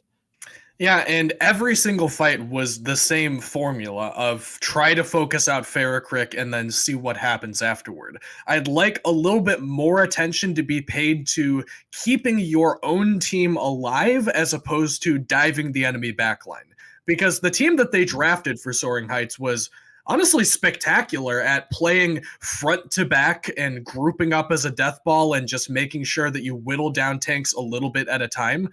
You didn't see a single fight like that the entire game. I don't know if that's just like poor recognition of the game plan, or maybe that has worked for them in the past and they were anticipating a similar result in that one, but the Fenix just responded to that in kind, and the Soaring Heights made no adaptation during that game. I'd like to see them be a little bit more flexible for what their game plan is going to be, and potentially pick something that can play a little bit more aggressive early, because they were finding very good, very constructive, very productive fights in the early stages of the game. But because they had such a late game composition, regardless of itemization, they didn't really have the ability to play aggressive and get the objective conversions. I mean, we saw it in just that game 1. Jamo and Kaizo absolutely run down Farrakrick just for, minute 1 on the map. And then we see that kind of transition over to the Soul. But as soon as Fail showed up, all of that kind of went out the window. And then Zephyr kind of was a little later to rotations. They got soloed out and completely bodied in the late game by Pamvich. So is this something that's kind of like a draft thing, maybe, or is it just like in-game, you could run this comp back, just play it better? Yeah, just play better. Just win. Why don't you? That's probably a piece of feedback. Yeah. No, I mean, if I were to say one single thing that the Soaring Heights team should do differently, it's just give yourself an out to play aggressive early.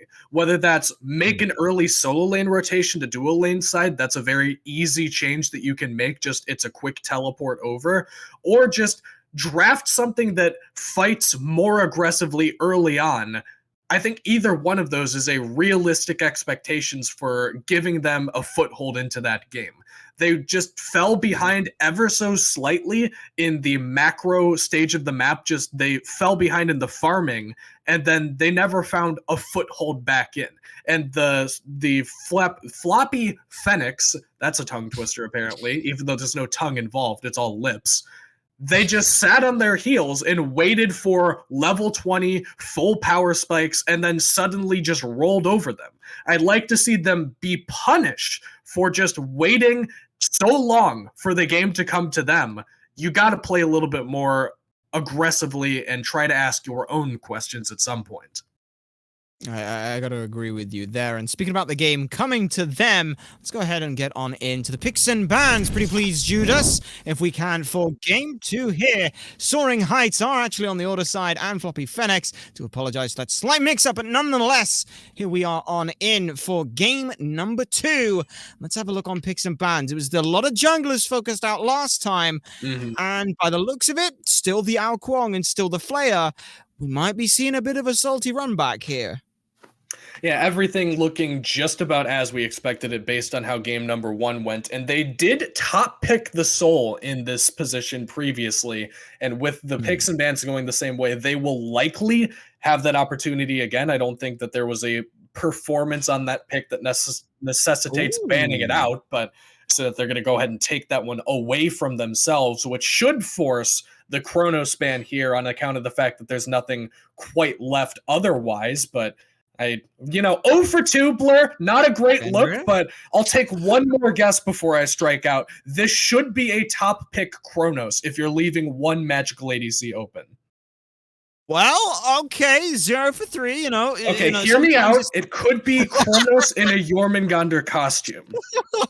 it could be. Oh my goodness, you're actually right.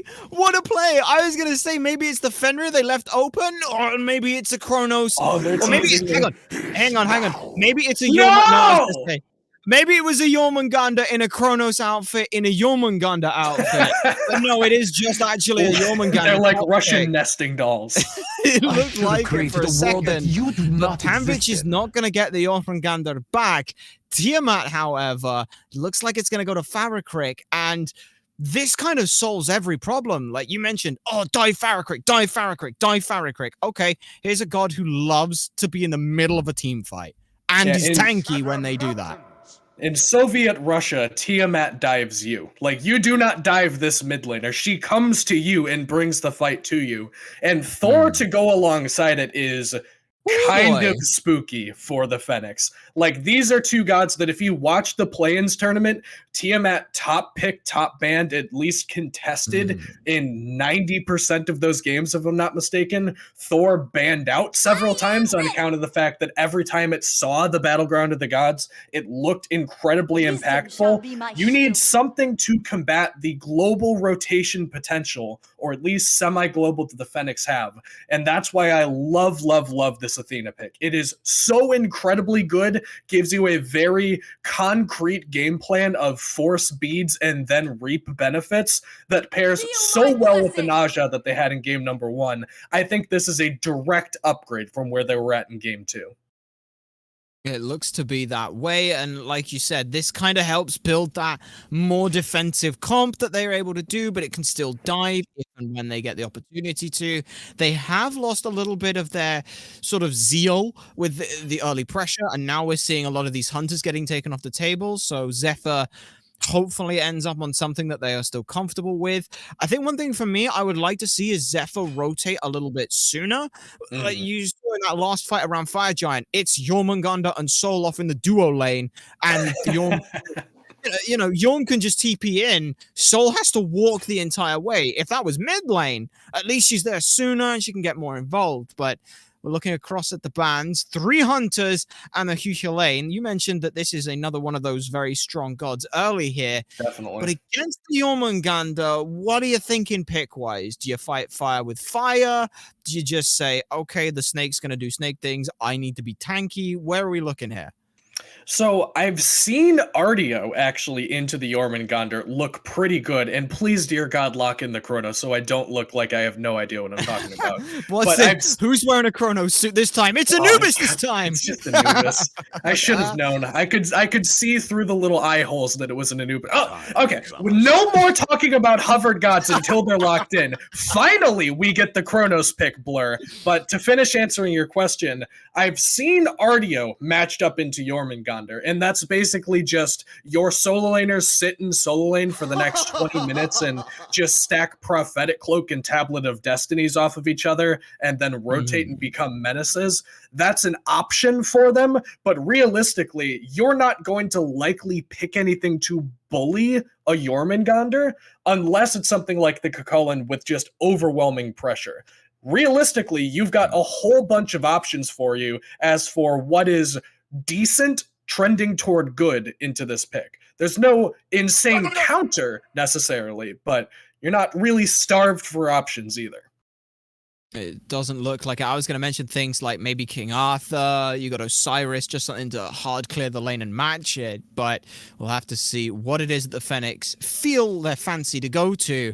And look at that! Hey, maybe I should be doing this Chair 2 stuff. There's no Osiris, but quick mention here, I absolutely love... I don't trust it. I know this is Judas is doing. Judas is messing with both of us, but I just want to touch on this Raijin here.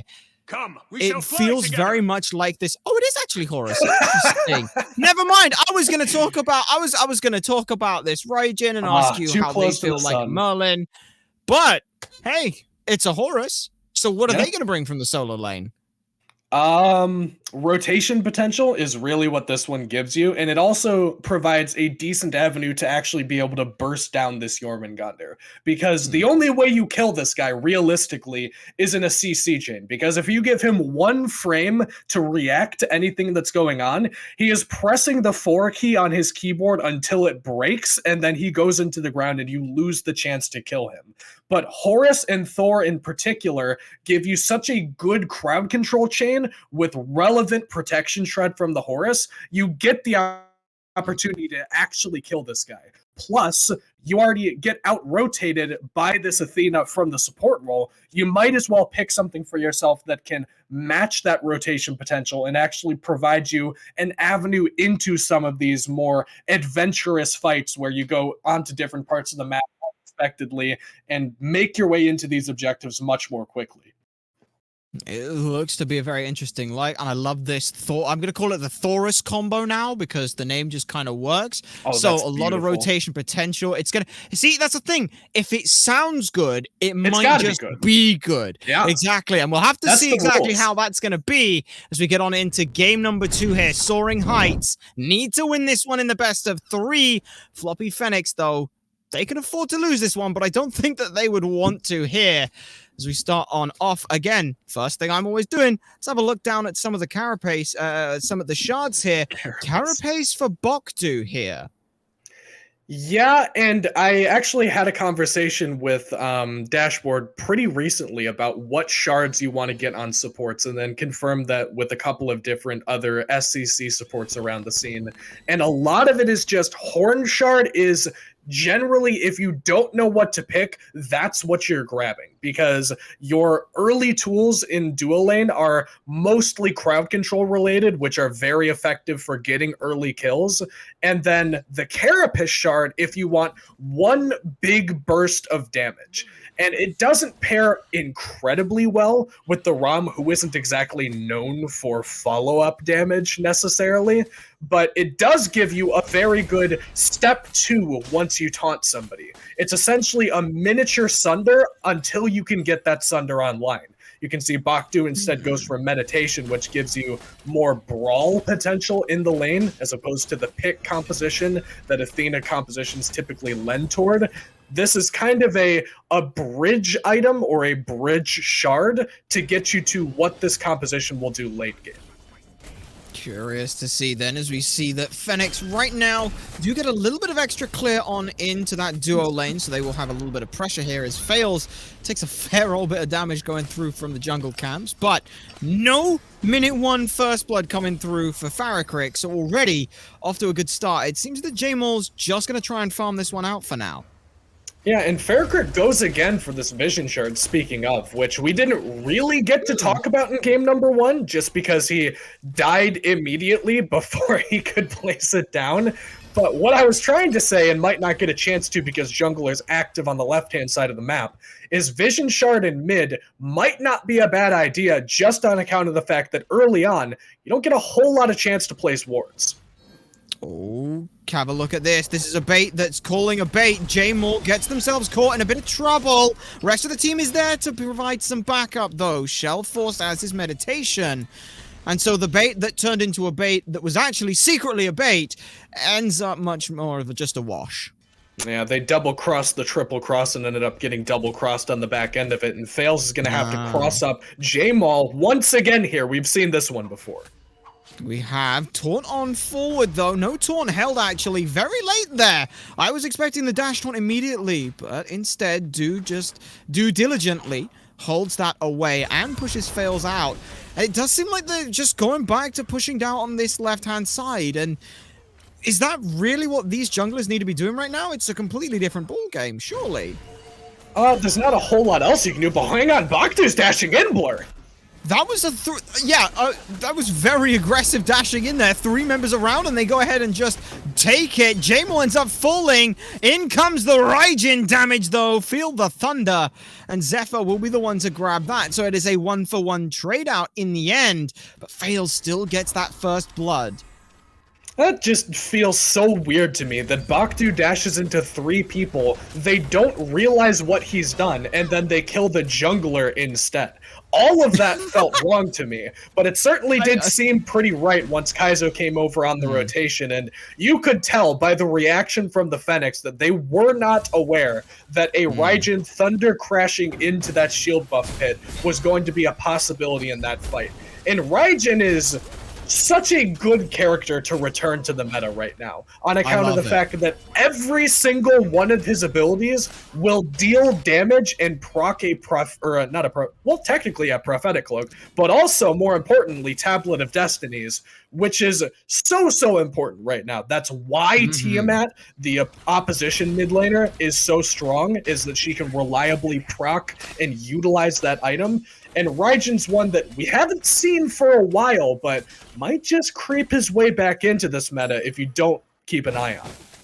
Oh, I so hope he does. I absolutely love Raijin, and now I guess I get to talk a little bit about that. We'll more ask you the question in that it feels very much like the idea with the Merlin, but hold that a sec. Thunder crashing over the wall already, and it looks like we're back to game 1 strategy, trying to just pick off Farrakrik. Beads burn already. Jamal holds the ult very steadily, so instead, there's just a target for next time. And Naja on the left-hand side of the map here, once again, shield buff respawning is at least a potential point of contest, but with Thor on the right-hand side of the map, doesn't look like they're likely to fight. And you asked me game number 1, Blur, where is the aggression going to come from? And you couldn't really fight in the right lane because it was Guan Yu versus Jormungandr. Horus versus Jormungandr, as we mentioned on the desk, is one where Fails can lend his attention over here, Jamal can lend his attention to the right-hand side of the map. Wait, did she just steal that? Yep, that was Terraclap, just stole that. Oh, delightful. That hurts. That's one for the mental right there. That's that took the wind more than out of my anything. sails, and I'm not even playing in this one. Yeah, it's an unfortunate one to see, but we'll have a quick peek over at the solo side of things, as you can see. So Pamvich opting for that for the sort of the shield, not shield, the axe. I gotta want to say glad shield, but going for the warrior's axe to start off things here. Late game, are we gonna see that more go towards the potentially just keeping this item? But hold that a sec. Kaizo beads are forced. And they pushed very low here, so now both mids without beats for a while. But I was going to ask, is this something that Pamvich is necessarily going to keep, or potentially sell off like some of the hunters do? Oh no, absolutely you want the axe late game. It's fine early game, it's recently received a buff to make it a little bit better, but you get most of the value late. Ooh, Jamal, very lucky there as the rest of the team is able to keep them alive. Beads will do so as well. It's a little skirmish going the way between these two teams. Very even on the gold as well. I'm not going to do the math this time. It's close enough that I don't feel comfortable to do so. There we go. It's 379 at the moment. And Jacob looking to get aggressive here. Just see what they can keep tapping away at with. As Kaizo, again, they did it on the Chiron. They're going to do it here on this Raijin. They're going to dash in aggressively. Yeah, and remember when Captain Twig was a mid laner and they had to take Raijin away from him because he thunder crashed in every time? We might be looking to do the same thing here for Kaizo on the Raijin, because if the giddy up into combat in game 1 was any indication at all, you can definitely expect this guy to get messy and get involved as often as possible. But, I mean, at the same time, Blur, that's how you have to play Raijin. Like, if you're just sitting there watching the game happen, you're probably not doing it right. It's exactly what it is. As two-man taunt comes on through, but no follow-up available from Kaizo. But it's exactly like you said. You need to be pushing those buttons. His entire passive is push buttons, get cooldown to push buttons again. And as you mentioned as well, proccing 4 instances of damage the whole time. This god is just aggressive in everything they do at all points of the game. And taking a look over here once again at the solo lane, Blur, as I'm glancing down at these builds. We talked about the axe for the Horus, but didn't really bring up the 1,000-fold blade, which would end up becoming... That's what it's called. Yes, and now he's got the Golden Blade online, and actually looking to play fairly aggressive over here. Might get caught by Jamal. Looks to be the case. Goes straight up into the sky. DPS might be there, but instead they just go ahead and clear it and call that a win, because meanwhile, over in the duo lane, Fails go ahead, makes the rotation, dunks on in. They are looking to try and chase this one out because Bokdu also made the rotation via the ultimate and will end up paying for it. So duo lane doubled down on. Raijin's here, so at least the farm won't go to waste, but it's 3-1, and a lead is creeping its way in. And as somebody who Athena is their only trick when they play support like myself, I know that is the worst case scenario and most feels bad man moment of playing Athena is when you ult somebody and try to keep them alive, land on them, meditate them, and then they die anyway, and then you die as a result of it.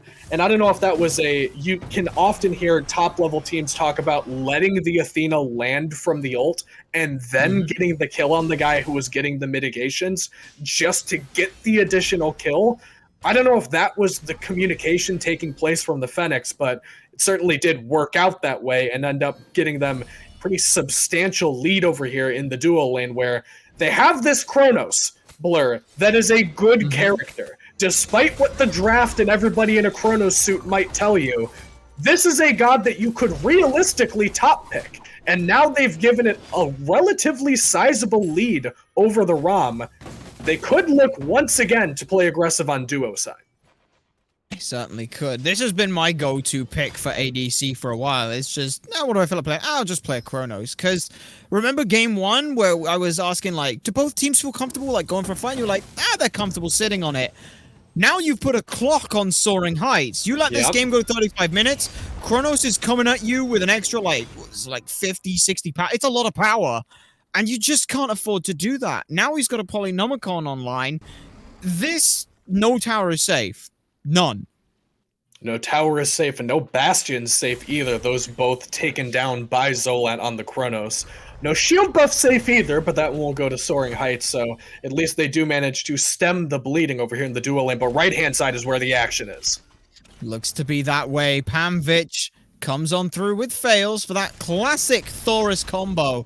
And a Bloodforge second item here for Fails. This is not something I think I've seen at all, really. Not second item, at least.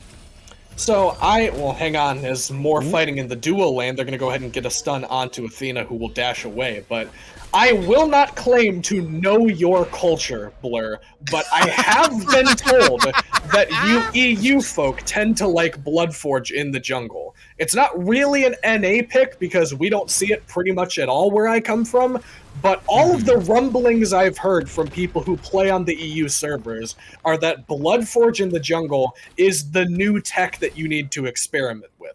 It gives you a whole bunch of front-loaded power, makes it possible to snowball through a fight using that health shield, and now it gives you base movement speed, which is fairly new to this item. It's a recent buff that it got. I don't remember if it was the end of Season 9 or beginning of Season 10, but on account of the fact that it makes you rotate this giant wide map much more effectively with that additional movement speed, it's a very good option to tech into your build.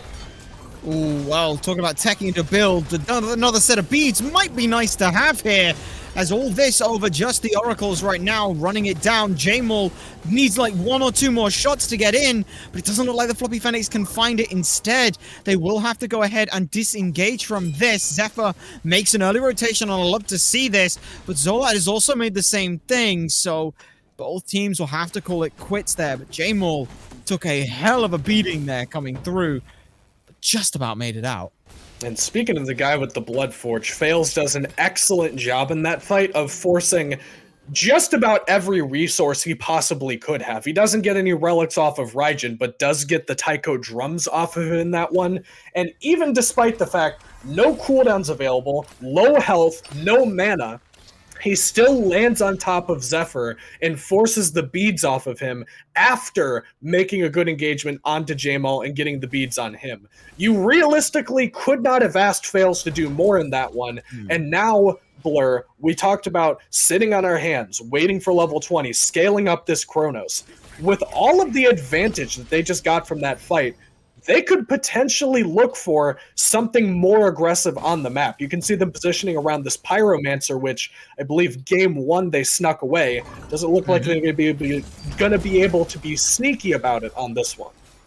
Not sneaky, but they're still going to attempt it at the very least. We do see Eloquence, though, trying to sneak on in. Meanwhile, this Thor eats so much damage and ends up falling down into the ground. Jamal credited for the kill there. The Ram snipes there as well on the rotation. It's a full 5-man rotation here on this second game. Eloquence here looking to just play a little bit aggressive around in that little corridor. This Boxu again just trying to chip away, poking out, seeing if they can pull any beads there with a nice taunt. But so far, it's just a clean pick onto Fails. Yeah, they got the beads off of Zolat, though. He's very low, and now the Pyromancer under contest because everybody on Floppy Fenix backed. Just the mid laner and the solo laner, they're going to have to get in here. They might try for it, but Bok is keeping Farrakrick out. Floppy Fenix, though, steal that away! Yep. And that's got to be Farrakrick over the wall, right? It could have been Farrakrick over the wall. It could have been the persistent gust from Panvich, that ranged auto attack that he gets on the 1. Either way, stealing that away is massive for them. Because Soaring Heights make what is realistically their first aggressive play of the game, which could have attempted to combat some of this gold lead that, wouldn't you know it, second game in a row, Floppy Fenix are getting about a 3,000 gold lead consistently. But instead, taking that one away, keeping their momentum, making sure that there's no foothold into the game that I mentioned on the desk segment for Soaring Heights, is critical in ensuring that there's no comeback potential. Not again, Panvich. At this point, I'm going to say it's Golden Blade because that sounds hype. So they ended up taking the things away, but second buff they're taken down. And like you said, that was Soaring Heights looking to get aggressive. And I mean, any other team, you'd look at that and go, yeah, we just picked off a player. We've got some members low. Let's go for that kind of play. But the way that Floppy Fenix are just constantly sitting around, it's this just constant annoyance. Like a little brother hovering over your shoulder. Every nudge you go, hey, what are you doing? You doing something? Oh, can I have a go? It's just so annoying. And you got somehow games on your building phone? it further. Don't. But yeah, it literally feels like it's that. And now, let's see whether or not Soaring Heights can go ahead and do it again. Gold Fury under half health at this point in time. I don't think Floppy Fenix really... No, they got to know about it because they were the ones who have the Oracle Vision on it. Not again! Farrakrick! Farrakrick just hops around the wall and goes, "Pop, that's mine." That's gross. I need a minute. Just like, hey, you remember game 1 where you constantly aggressed on me? Well, now we're going on your mid laner.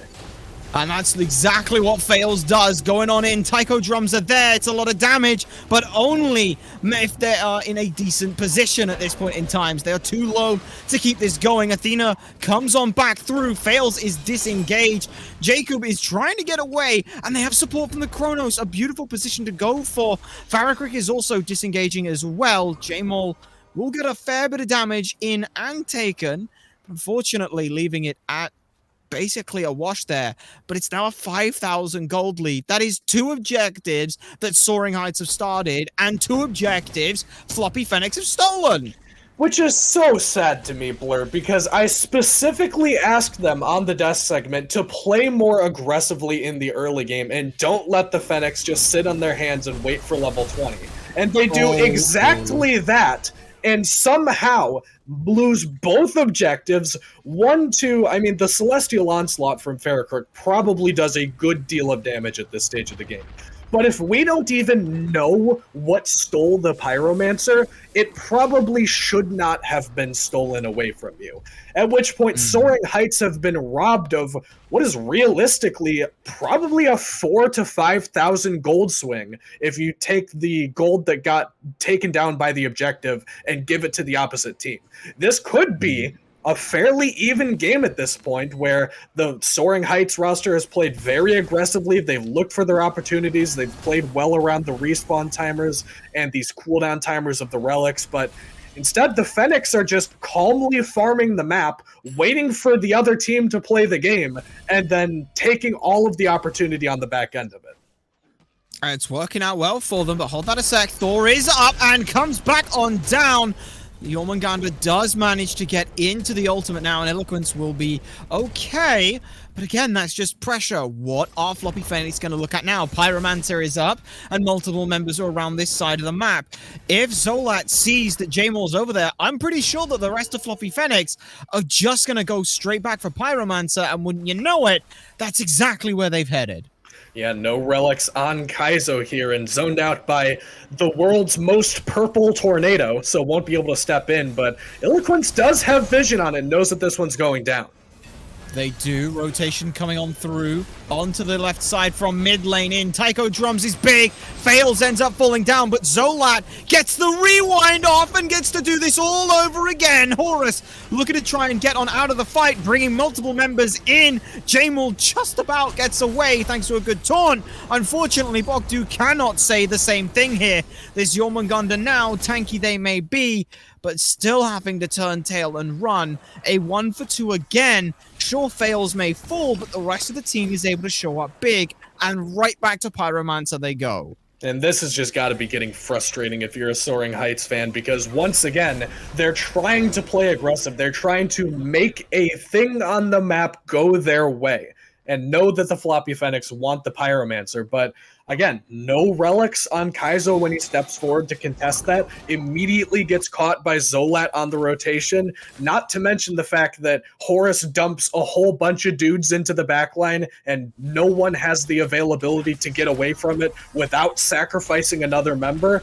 They're trying to play aggressive, Blur, and I do appreciate that, because once things are not going your way, it's very easy in competitive Smite to go, all right, we'll just farm and hope that it works, because I hear that a lot from teams. They are clearly still trying to play on the front foot. It just has not worked for the last 19 minutes. They need one good foothold into this game. I'll say it again as I've said it before, and their aggression will eventually pay off. But with how clean the Fenix have been playing, not leaving any opportunity for the Soaring Heights to capitalize on any mistakes because, well, frankly, they're hardly making any of them, it's just going to be tough for the Heights to get back in here. You're realistically looking at either waiting for the Fenix to pull a Pyromancer, a Fire Giant, or potentially this Gold Fury, but, I mean, they're not even ready for that, Blur. It is dire straits here for the Order side. It's certainly seeming to end up shaping that way for these two. Soaring Heights now. Like, who do you look at and say, this is the person who needs to be big? Because if it was Zephyr, they're the one being focused down right now. They will get their ultimate off. But unfortunately, Bogdu basically just replaced them. Meanwhile, Fails goes ahead and cuts out the cavalry coming in. J-Mall gets pushed low. Kaizo can't make it in.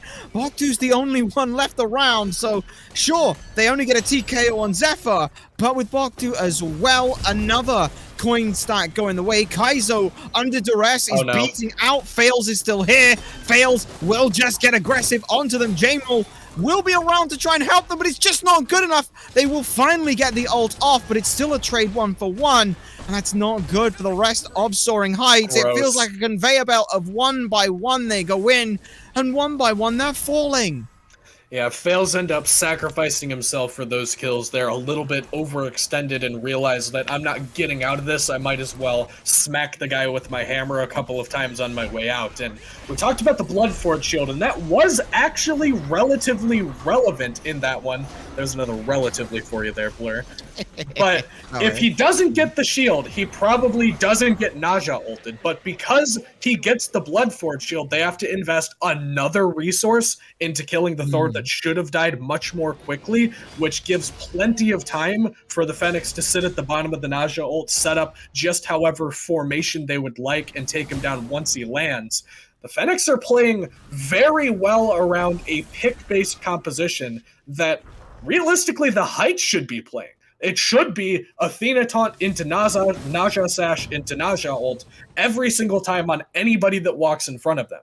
But instead, in the late game, it's just been Horus combo or Terra Clap or Thor Wall into Chrono Stun, and then whoever gets hit by the front end ends up dying by the end of it, because as we saw on the left-hand side of the map, they can do that combo very effectively, and some of that CC does not DR.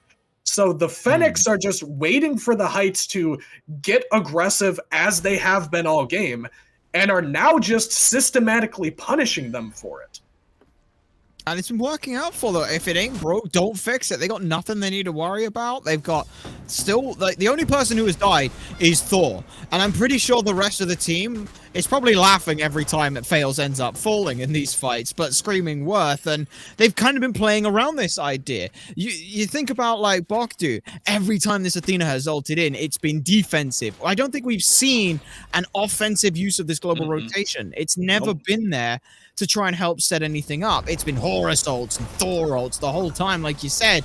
And even now, Jacob HL is pushing forward. This Athena is purely defensive at this point in time, and everyone's just trying to throw abilities over walls. That's how oppressed they are being in the jungle. Yeah, not a whole lot of stacks to work with for Kaizo, who every time he's stepped forward has been stepping forward into potential death, as he'll do once more here, knowing that the Pyromancer is going on. He's the first forward, and he'll be the first out. Pretty much, yes. It's all Pam who's able to take that down, even going so far as to go for the ultimate. They'll get the Taiko drums out for them. Jamal will ult to try and buy themselves a little bit of time, but I don't think it's going to do much. Zolat takes that one down. That is another coin stack around their waist for it, as Thor up in the air keeps eyes on everyone, says, hey, they are nowhere near Fire Giant. Guess where we're going? It's straight to Fire Giant. Eloquence is here, but they are ill prepared to deal with it, as Floppy Phoenix, every single member turns and burns on them. Again, Bokdu is here, but they are immediately forced away to try and deal with this. Fire Giant is going to go down. No, we've got to be Soaring Heights, Eloquence! I thought they made a misplay diving deep in that, but they stuck around for the Fire Giant.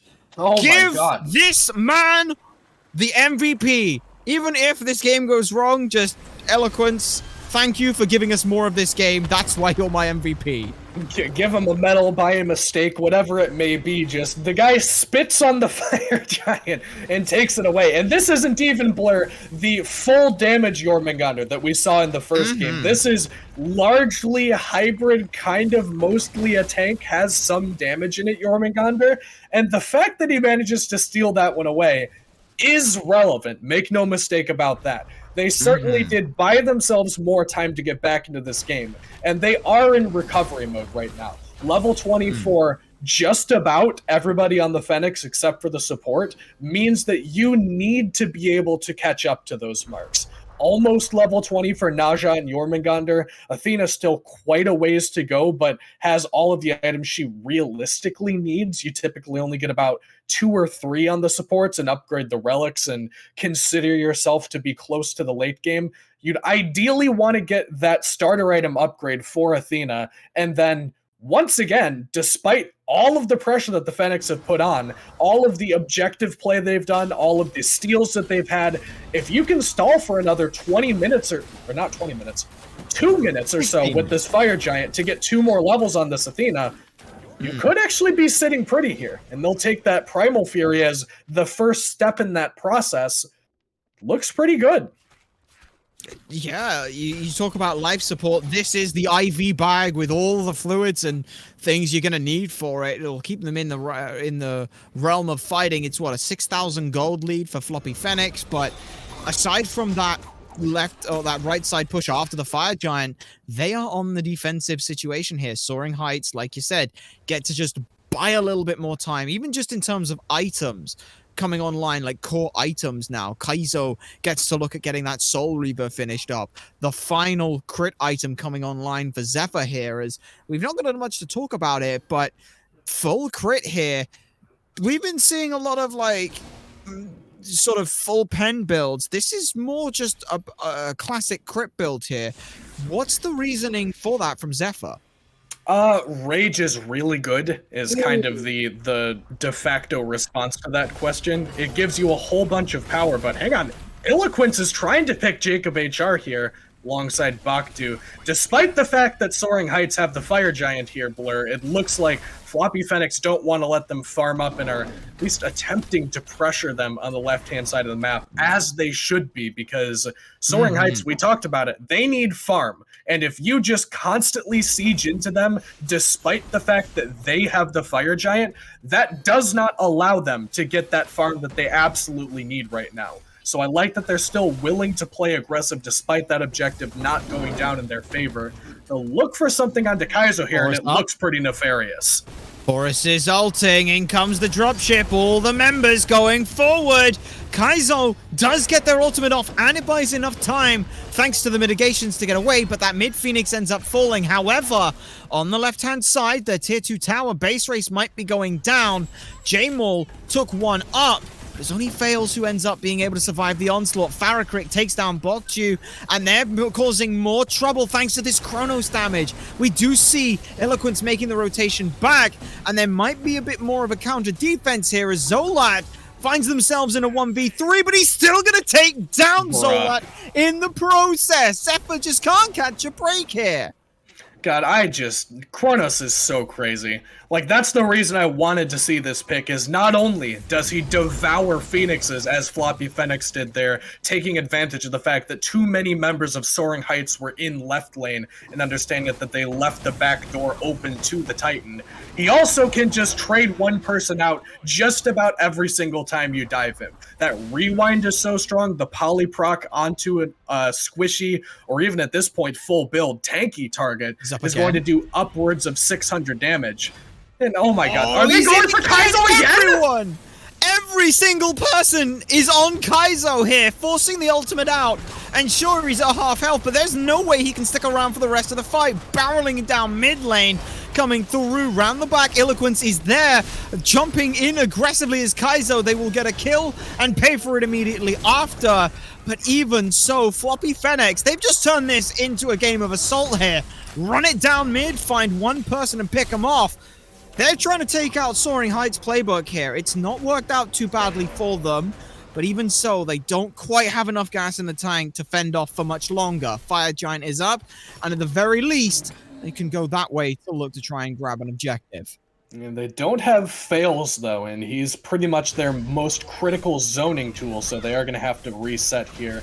Athena dashes forward, tries to get a respect beads off of Farakrik, but they're not even available, so won't be able to get too much benefit from that.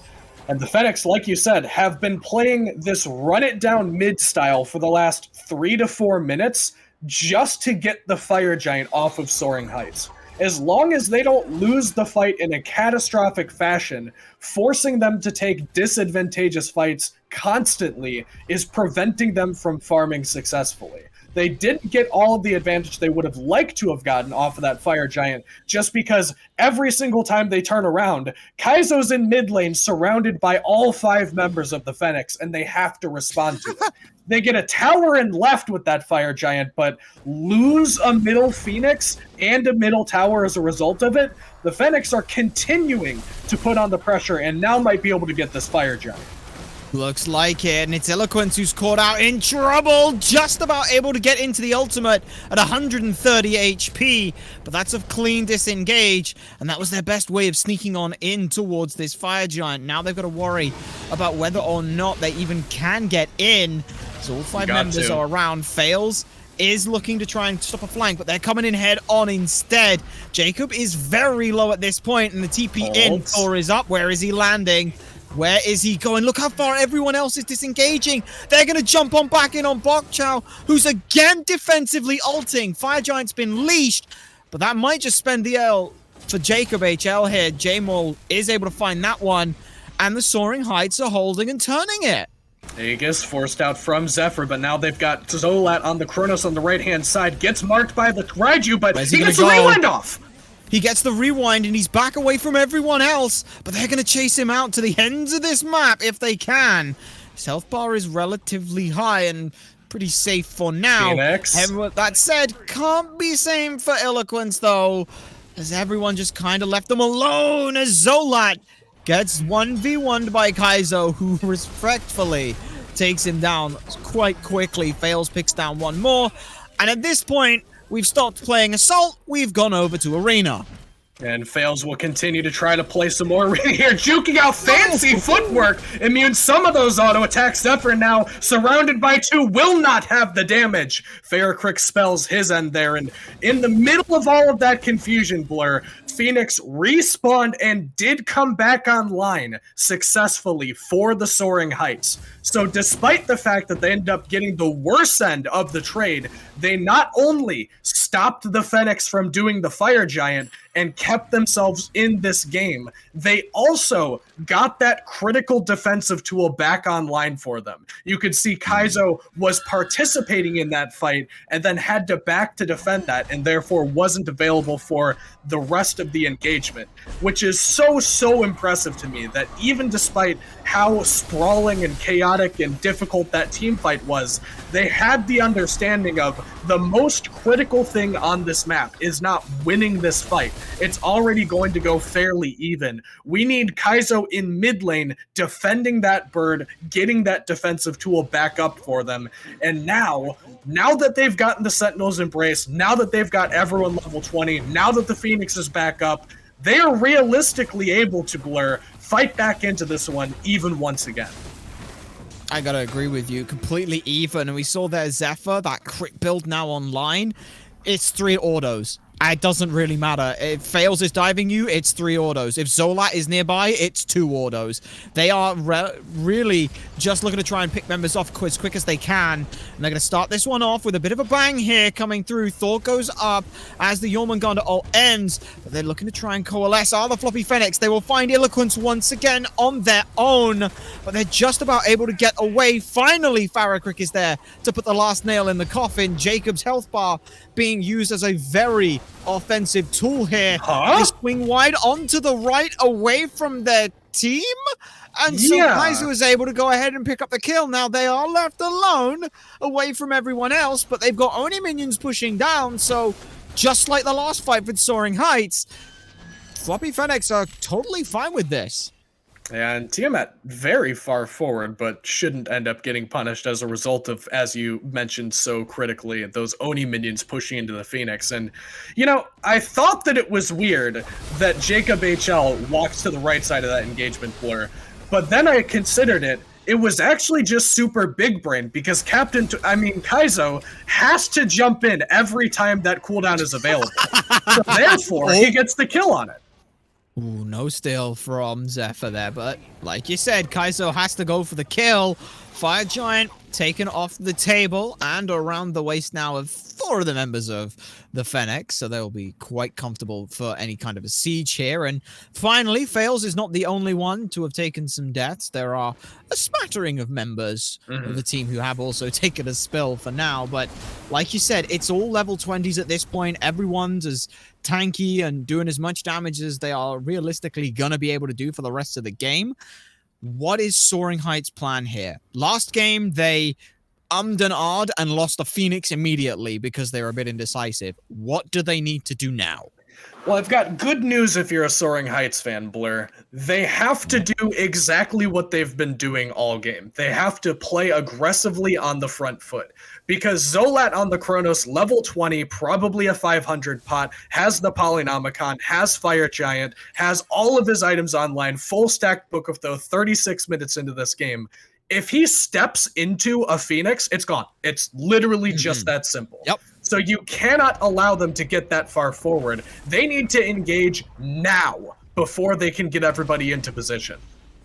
Well, it looks like for now it's a little tentative around it. Soaring Heights looking to just try and clear out outside of the Phoenix, but like you said, I'm in complete agreement. If this Chronos just starts slinging polys at that tower, look at it already, just a huge chunk as the rest of the team starts to get aggressive there. Zolat was getting looked at, but the rewind's still able to go off, so somehow they are holding on. Phoenix at about half. It's a small death by 500 cuts and 500 polyprocs here, but it's not enough right now. They still can't find an opening, can Floppy Phoenix. Soaring Heights are tentatively holding this Phoenix. It's bruised and battered, but not beaten. Yeah, Eloquent still trying to keep everybody out. Athena ult is coming in. This could be the re-engage that they're looking for. It could be, but instead, Phoenix, again, they'll just sling some abilities over the wall. They're going to go ahead and try and sneak this. Oh, Horisol! We've seen this from SPL level plays. You just go ahead and steal it away. Look at that. They're already over the right-hand side. Nobody's aware of it. The Phoenix is gone, and it's a smash and grab. And they smash and certainly do grab one Phoenix in right lane. And honestly, I'm not convinced that they have to back up here. They've got Fire Giant sustained. They've got double healing tanks to allow them to continue to sustain back up. Looks like the call's going to be fall back to the Pyromancer and reap the reward from that siege. But Soaring Heights don't look satisfied with that, Blur. They still want to try to get messy in this one. Uh-oh, Kaizo far forward ends up. Look at that. That was just from Horus damage, right? Nothing else? Like, nope, Sundering Axe. Okay, yeah, you keep Sundering Axe now as Blink on in again, looking to try and put that aggressive play forward. Kaizo TKO'd Eloquence in the exact same way as well, forced to ult out. But look who's waiting for him. It's Farakrik.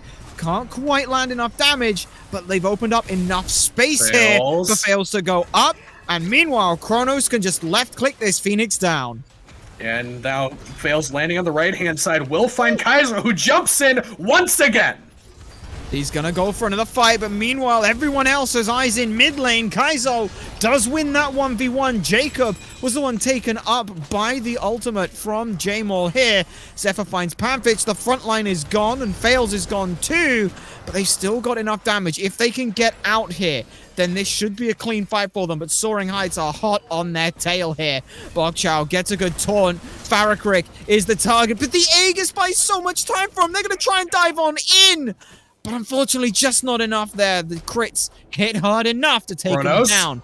3 members down, looking for it. But like you said, Kronos, he doesn't care. He's going for the Phoenix. 180 a shot. He does get enough damage through. He kills Kaizo, and that buys enough time for the rewind. Now he's forcing Aegises in this entire time. Are you kidding me? Zola, chill out. And he's still surrounded by 3. Might have an avenue out of this one. It's going to be through the health bars of the blue team, which stand tall. 1v3, they finally take him down, but he does manage to bring Kaizo alongside him. And Blair, that was a professional siege from the Phoenix. They try to bust into left. They don't overextend themselves. They stand on the tower line, understanding that you don't need one big burst of damage to take down these Phoenixes. You can do it one polyproc at a time. And that was getting good results, but the defense from the Soaring Heights was just strong enough to force them to be uncomfortable. And then you mentioned it, the genetics style play of walk into the jungle, Horus ult into a different Phoenix, and take it down before anybody can respond. They managed to pick up the one in mid as well, but Soaring Heights understand they might need this next fight. They're going to go ahead and pull fire. They pulled it. It's under half. Fails aware of this. Looking to try and get on in. Has the teammates to back them up. Floppy Phoenixes steal away the Fire Giant. They've done it on every objective now. Take that one away. Zola will not get it, but I don't think the rest of the team's going to matter. Pambitch is looking to chase them out. Eloquence, however, ends up falling before that can even happen.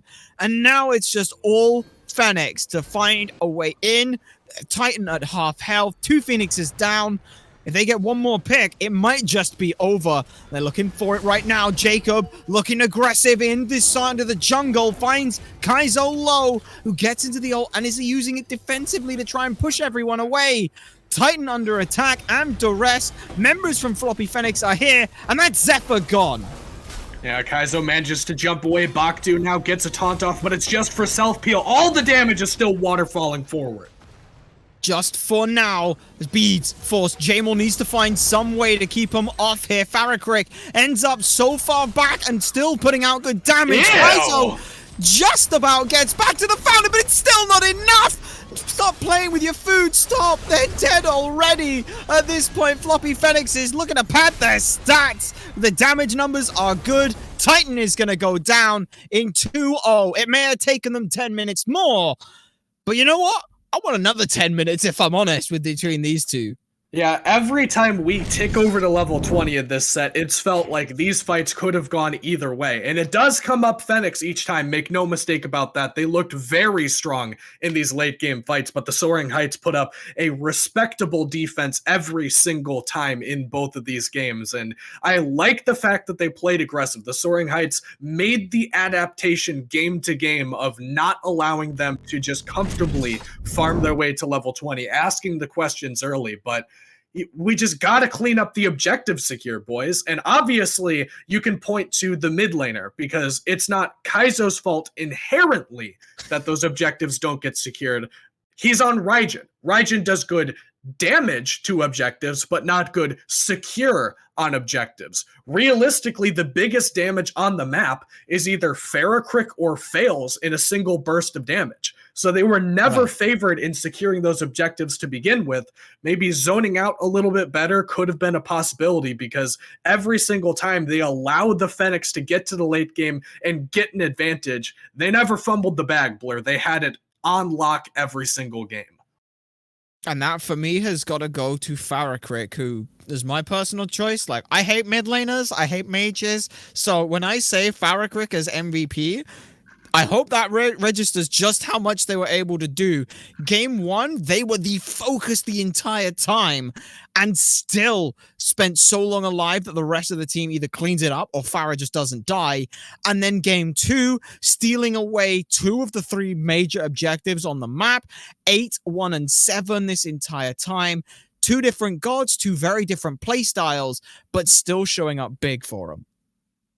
And credit where credit is due, because they certainly did make a respectable and understandable defense in both of those games. They were aggressive early on. They asked the questions. They put up some of the best siege defense I've ever seen into a Chronos with a Polynomicon, because that is a very tall task to not only force the other team to back away, but also to say, all right, this just straight up is not working. We need another option. If they don't have a Horus in that game, Blur, it's entirely possible that that siege defense goes completely differently, and we might still be in that game number 2, but just having that additional rotation potential was too much for the Fenix to have at their disposal to not be able to break the base there. They looked so good from the Fire Giant stage of the game forward, and you could tell the veteranship is really coming through on this championship roster.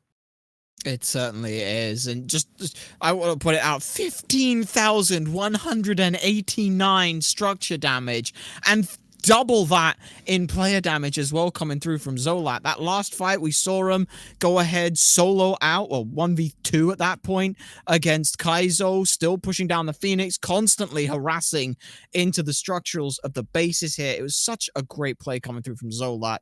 And commiserations really towards the Soaring Heights, but congratulations are definitely in order here for the floppy Phoenixes, as it were. So as a result, like I'm looking at this going, I want a game 5. I want this to be a best of 5 at this point between the two of them, but unfortunately, that is going to wind things down here. And thank you very much to everyone who has been watching. I have been Supersonic Blur. Kaizo has been joining me. Without Judas Priestley, none of this would be going down. So thank you very much for being our production here. If you want to get involved with more of this kind of stuff, down below, you can go ahead and find and follow the Discord, find and follow the streams, and we'll let you know when we're going to be going live next time. But for now, take care.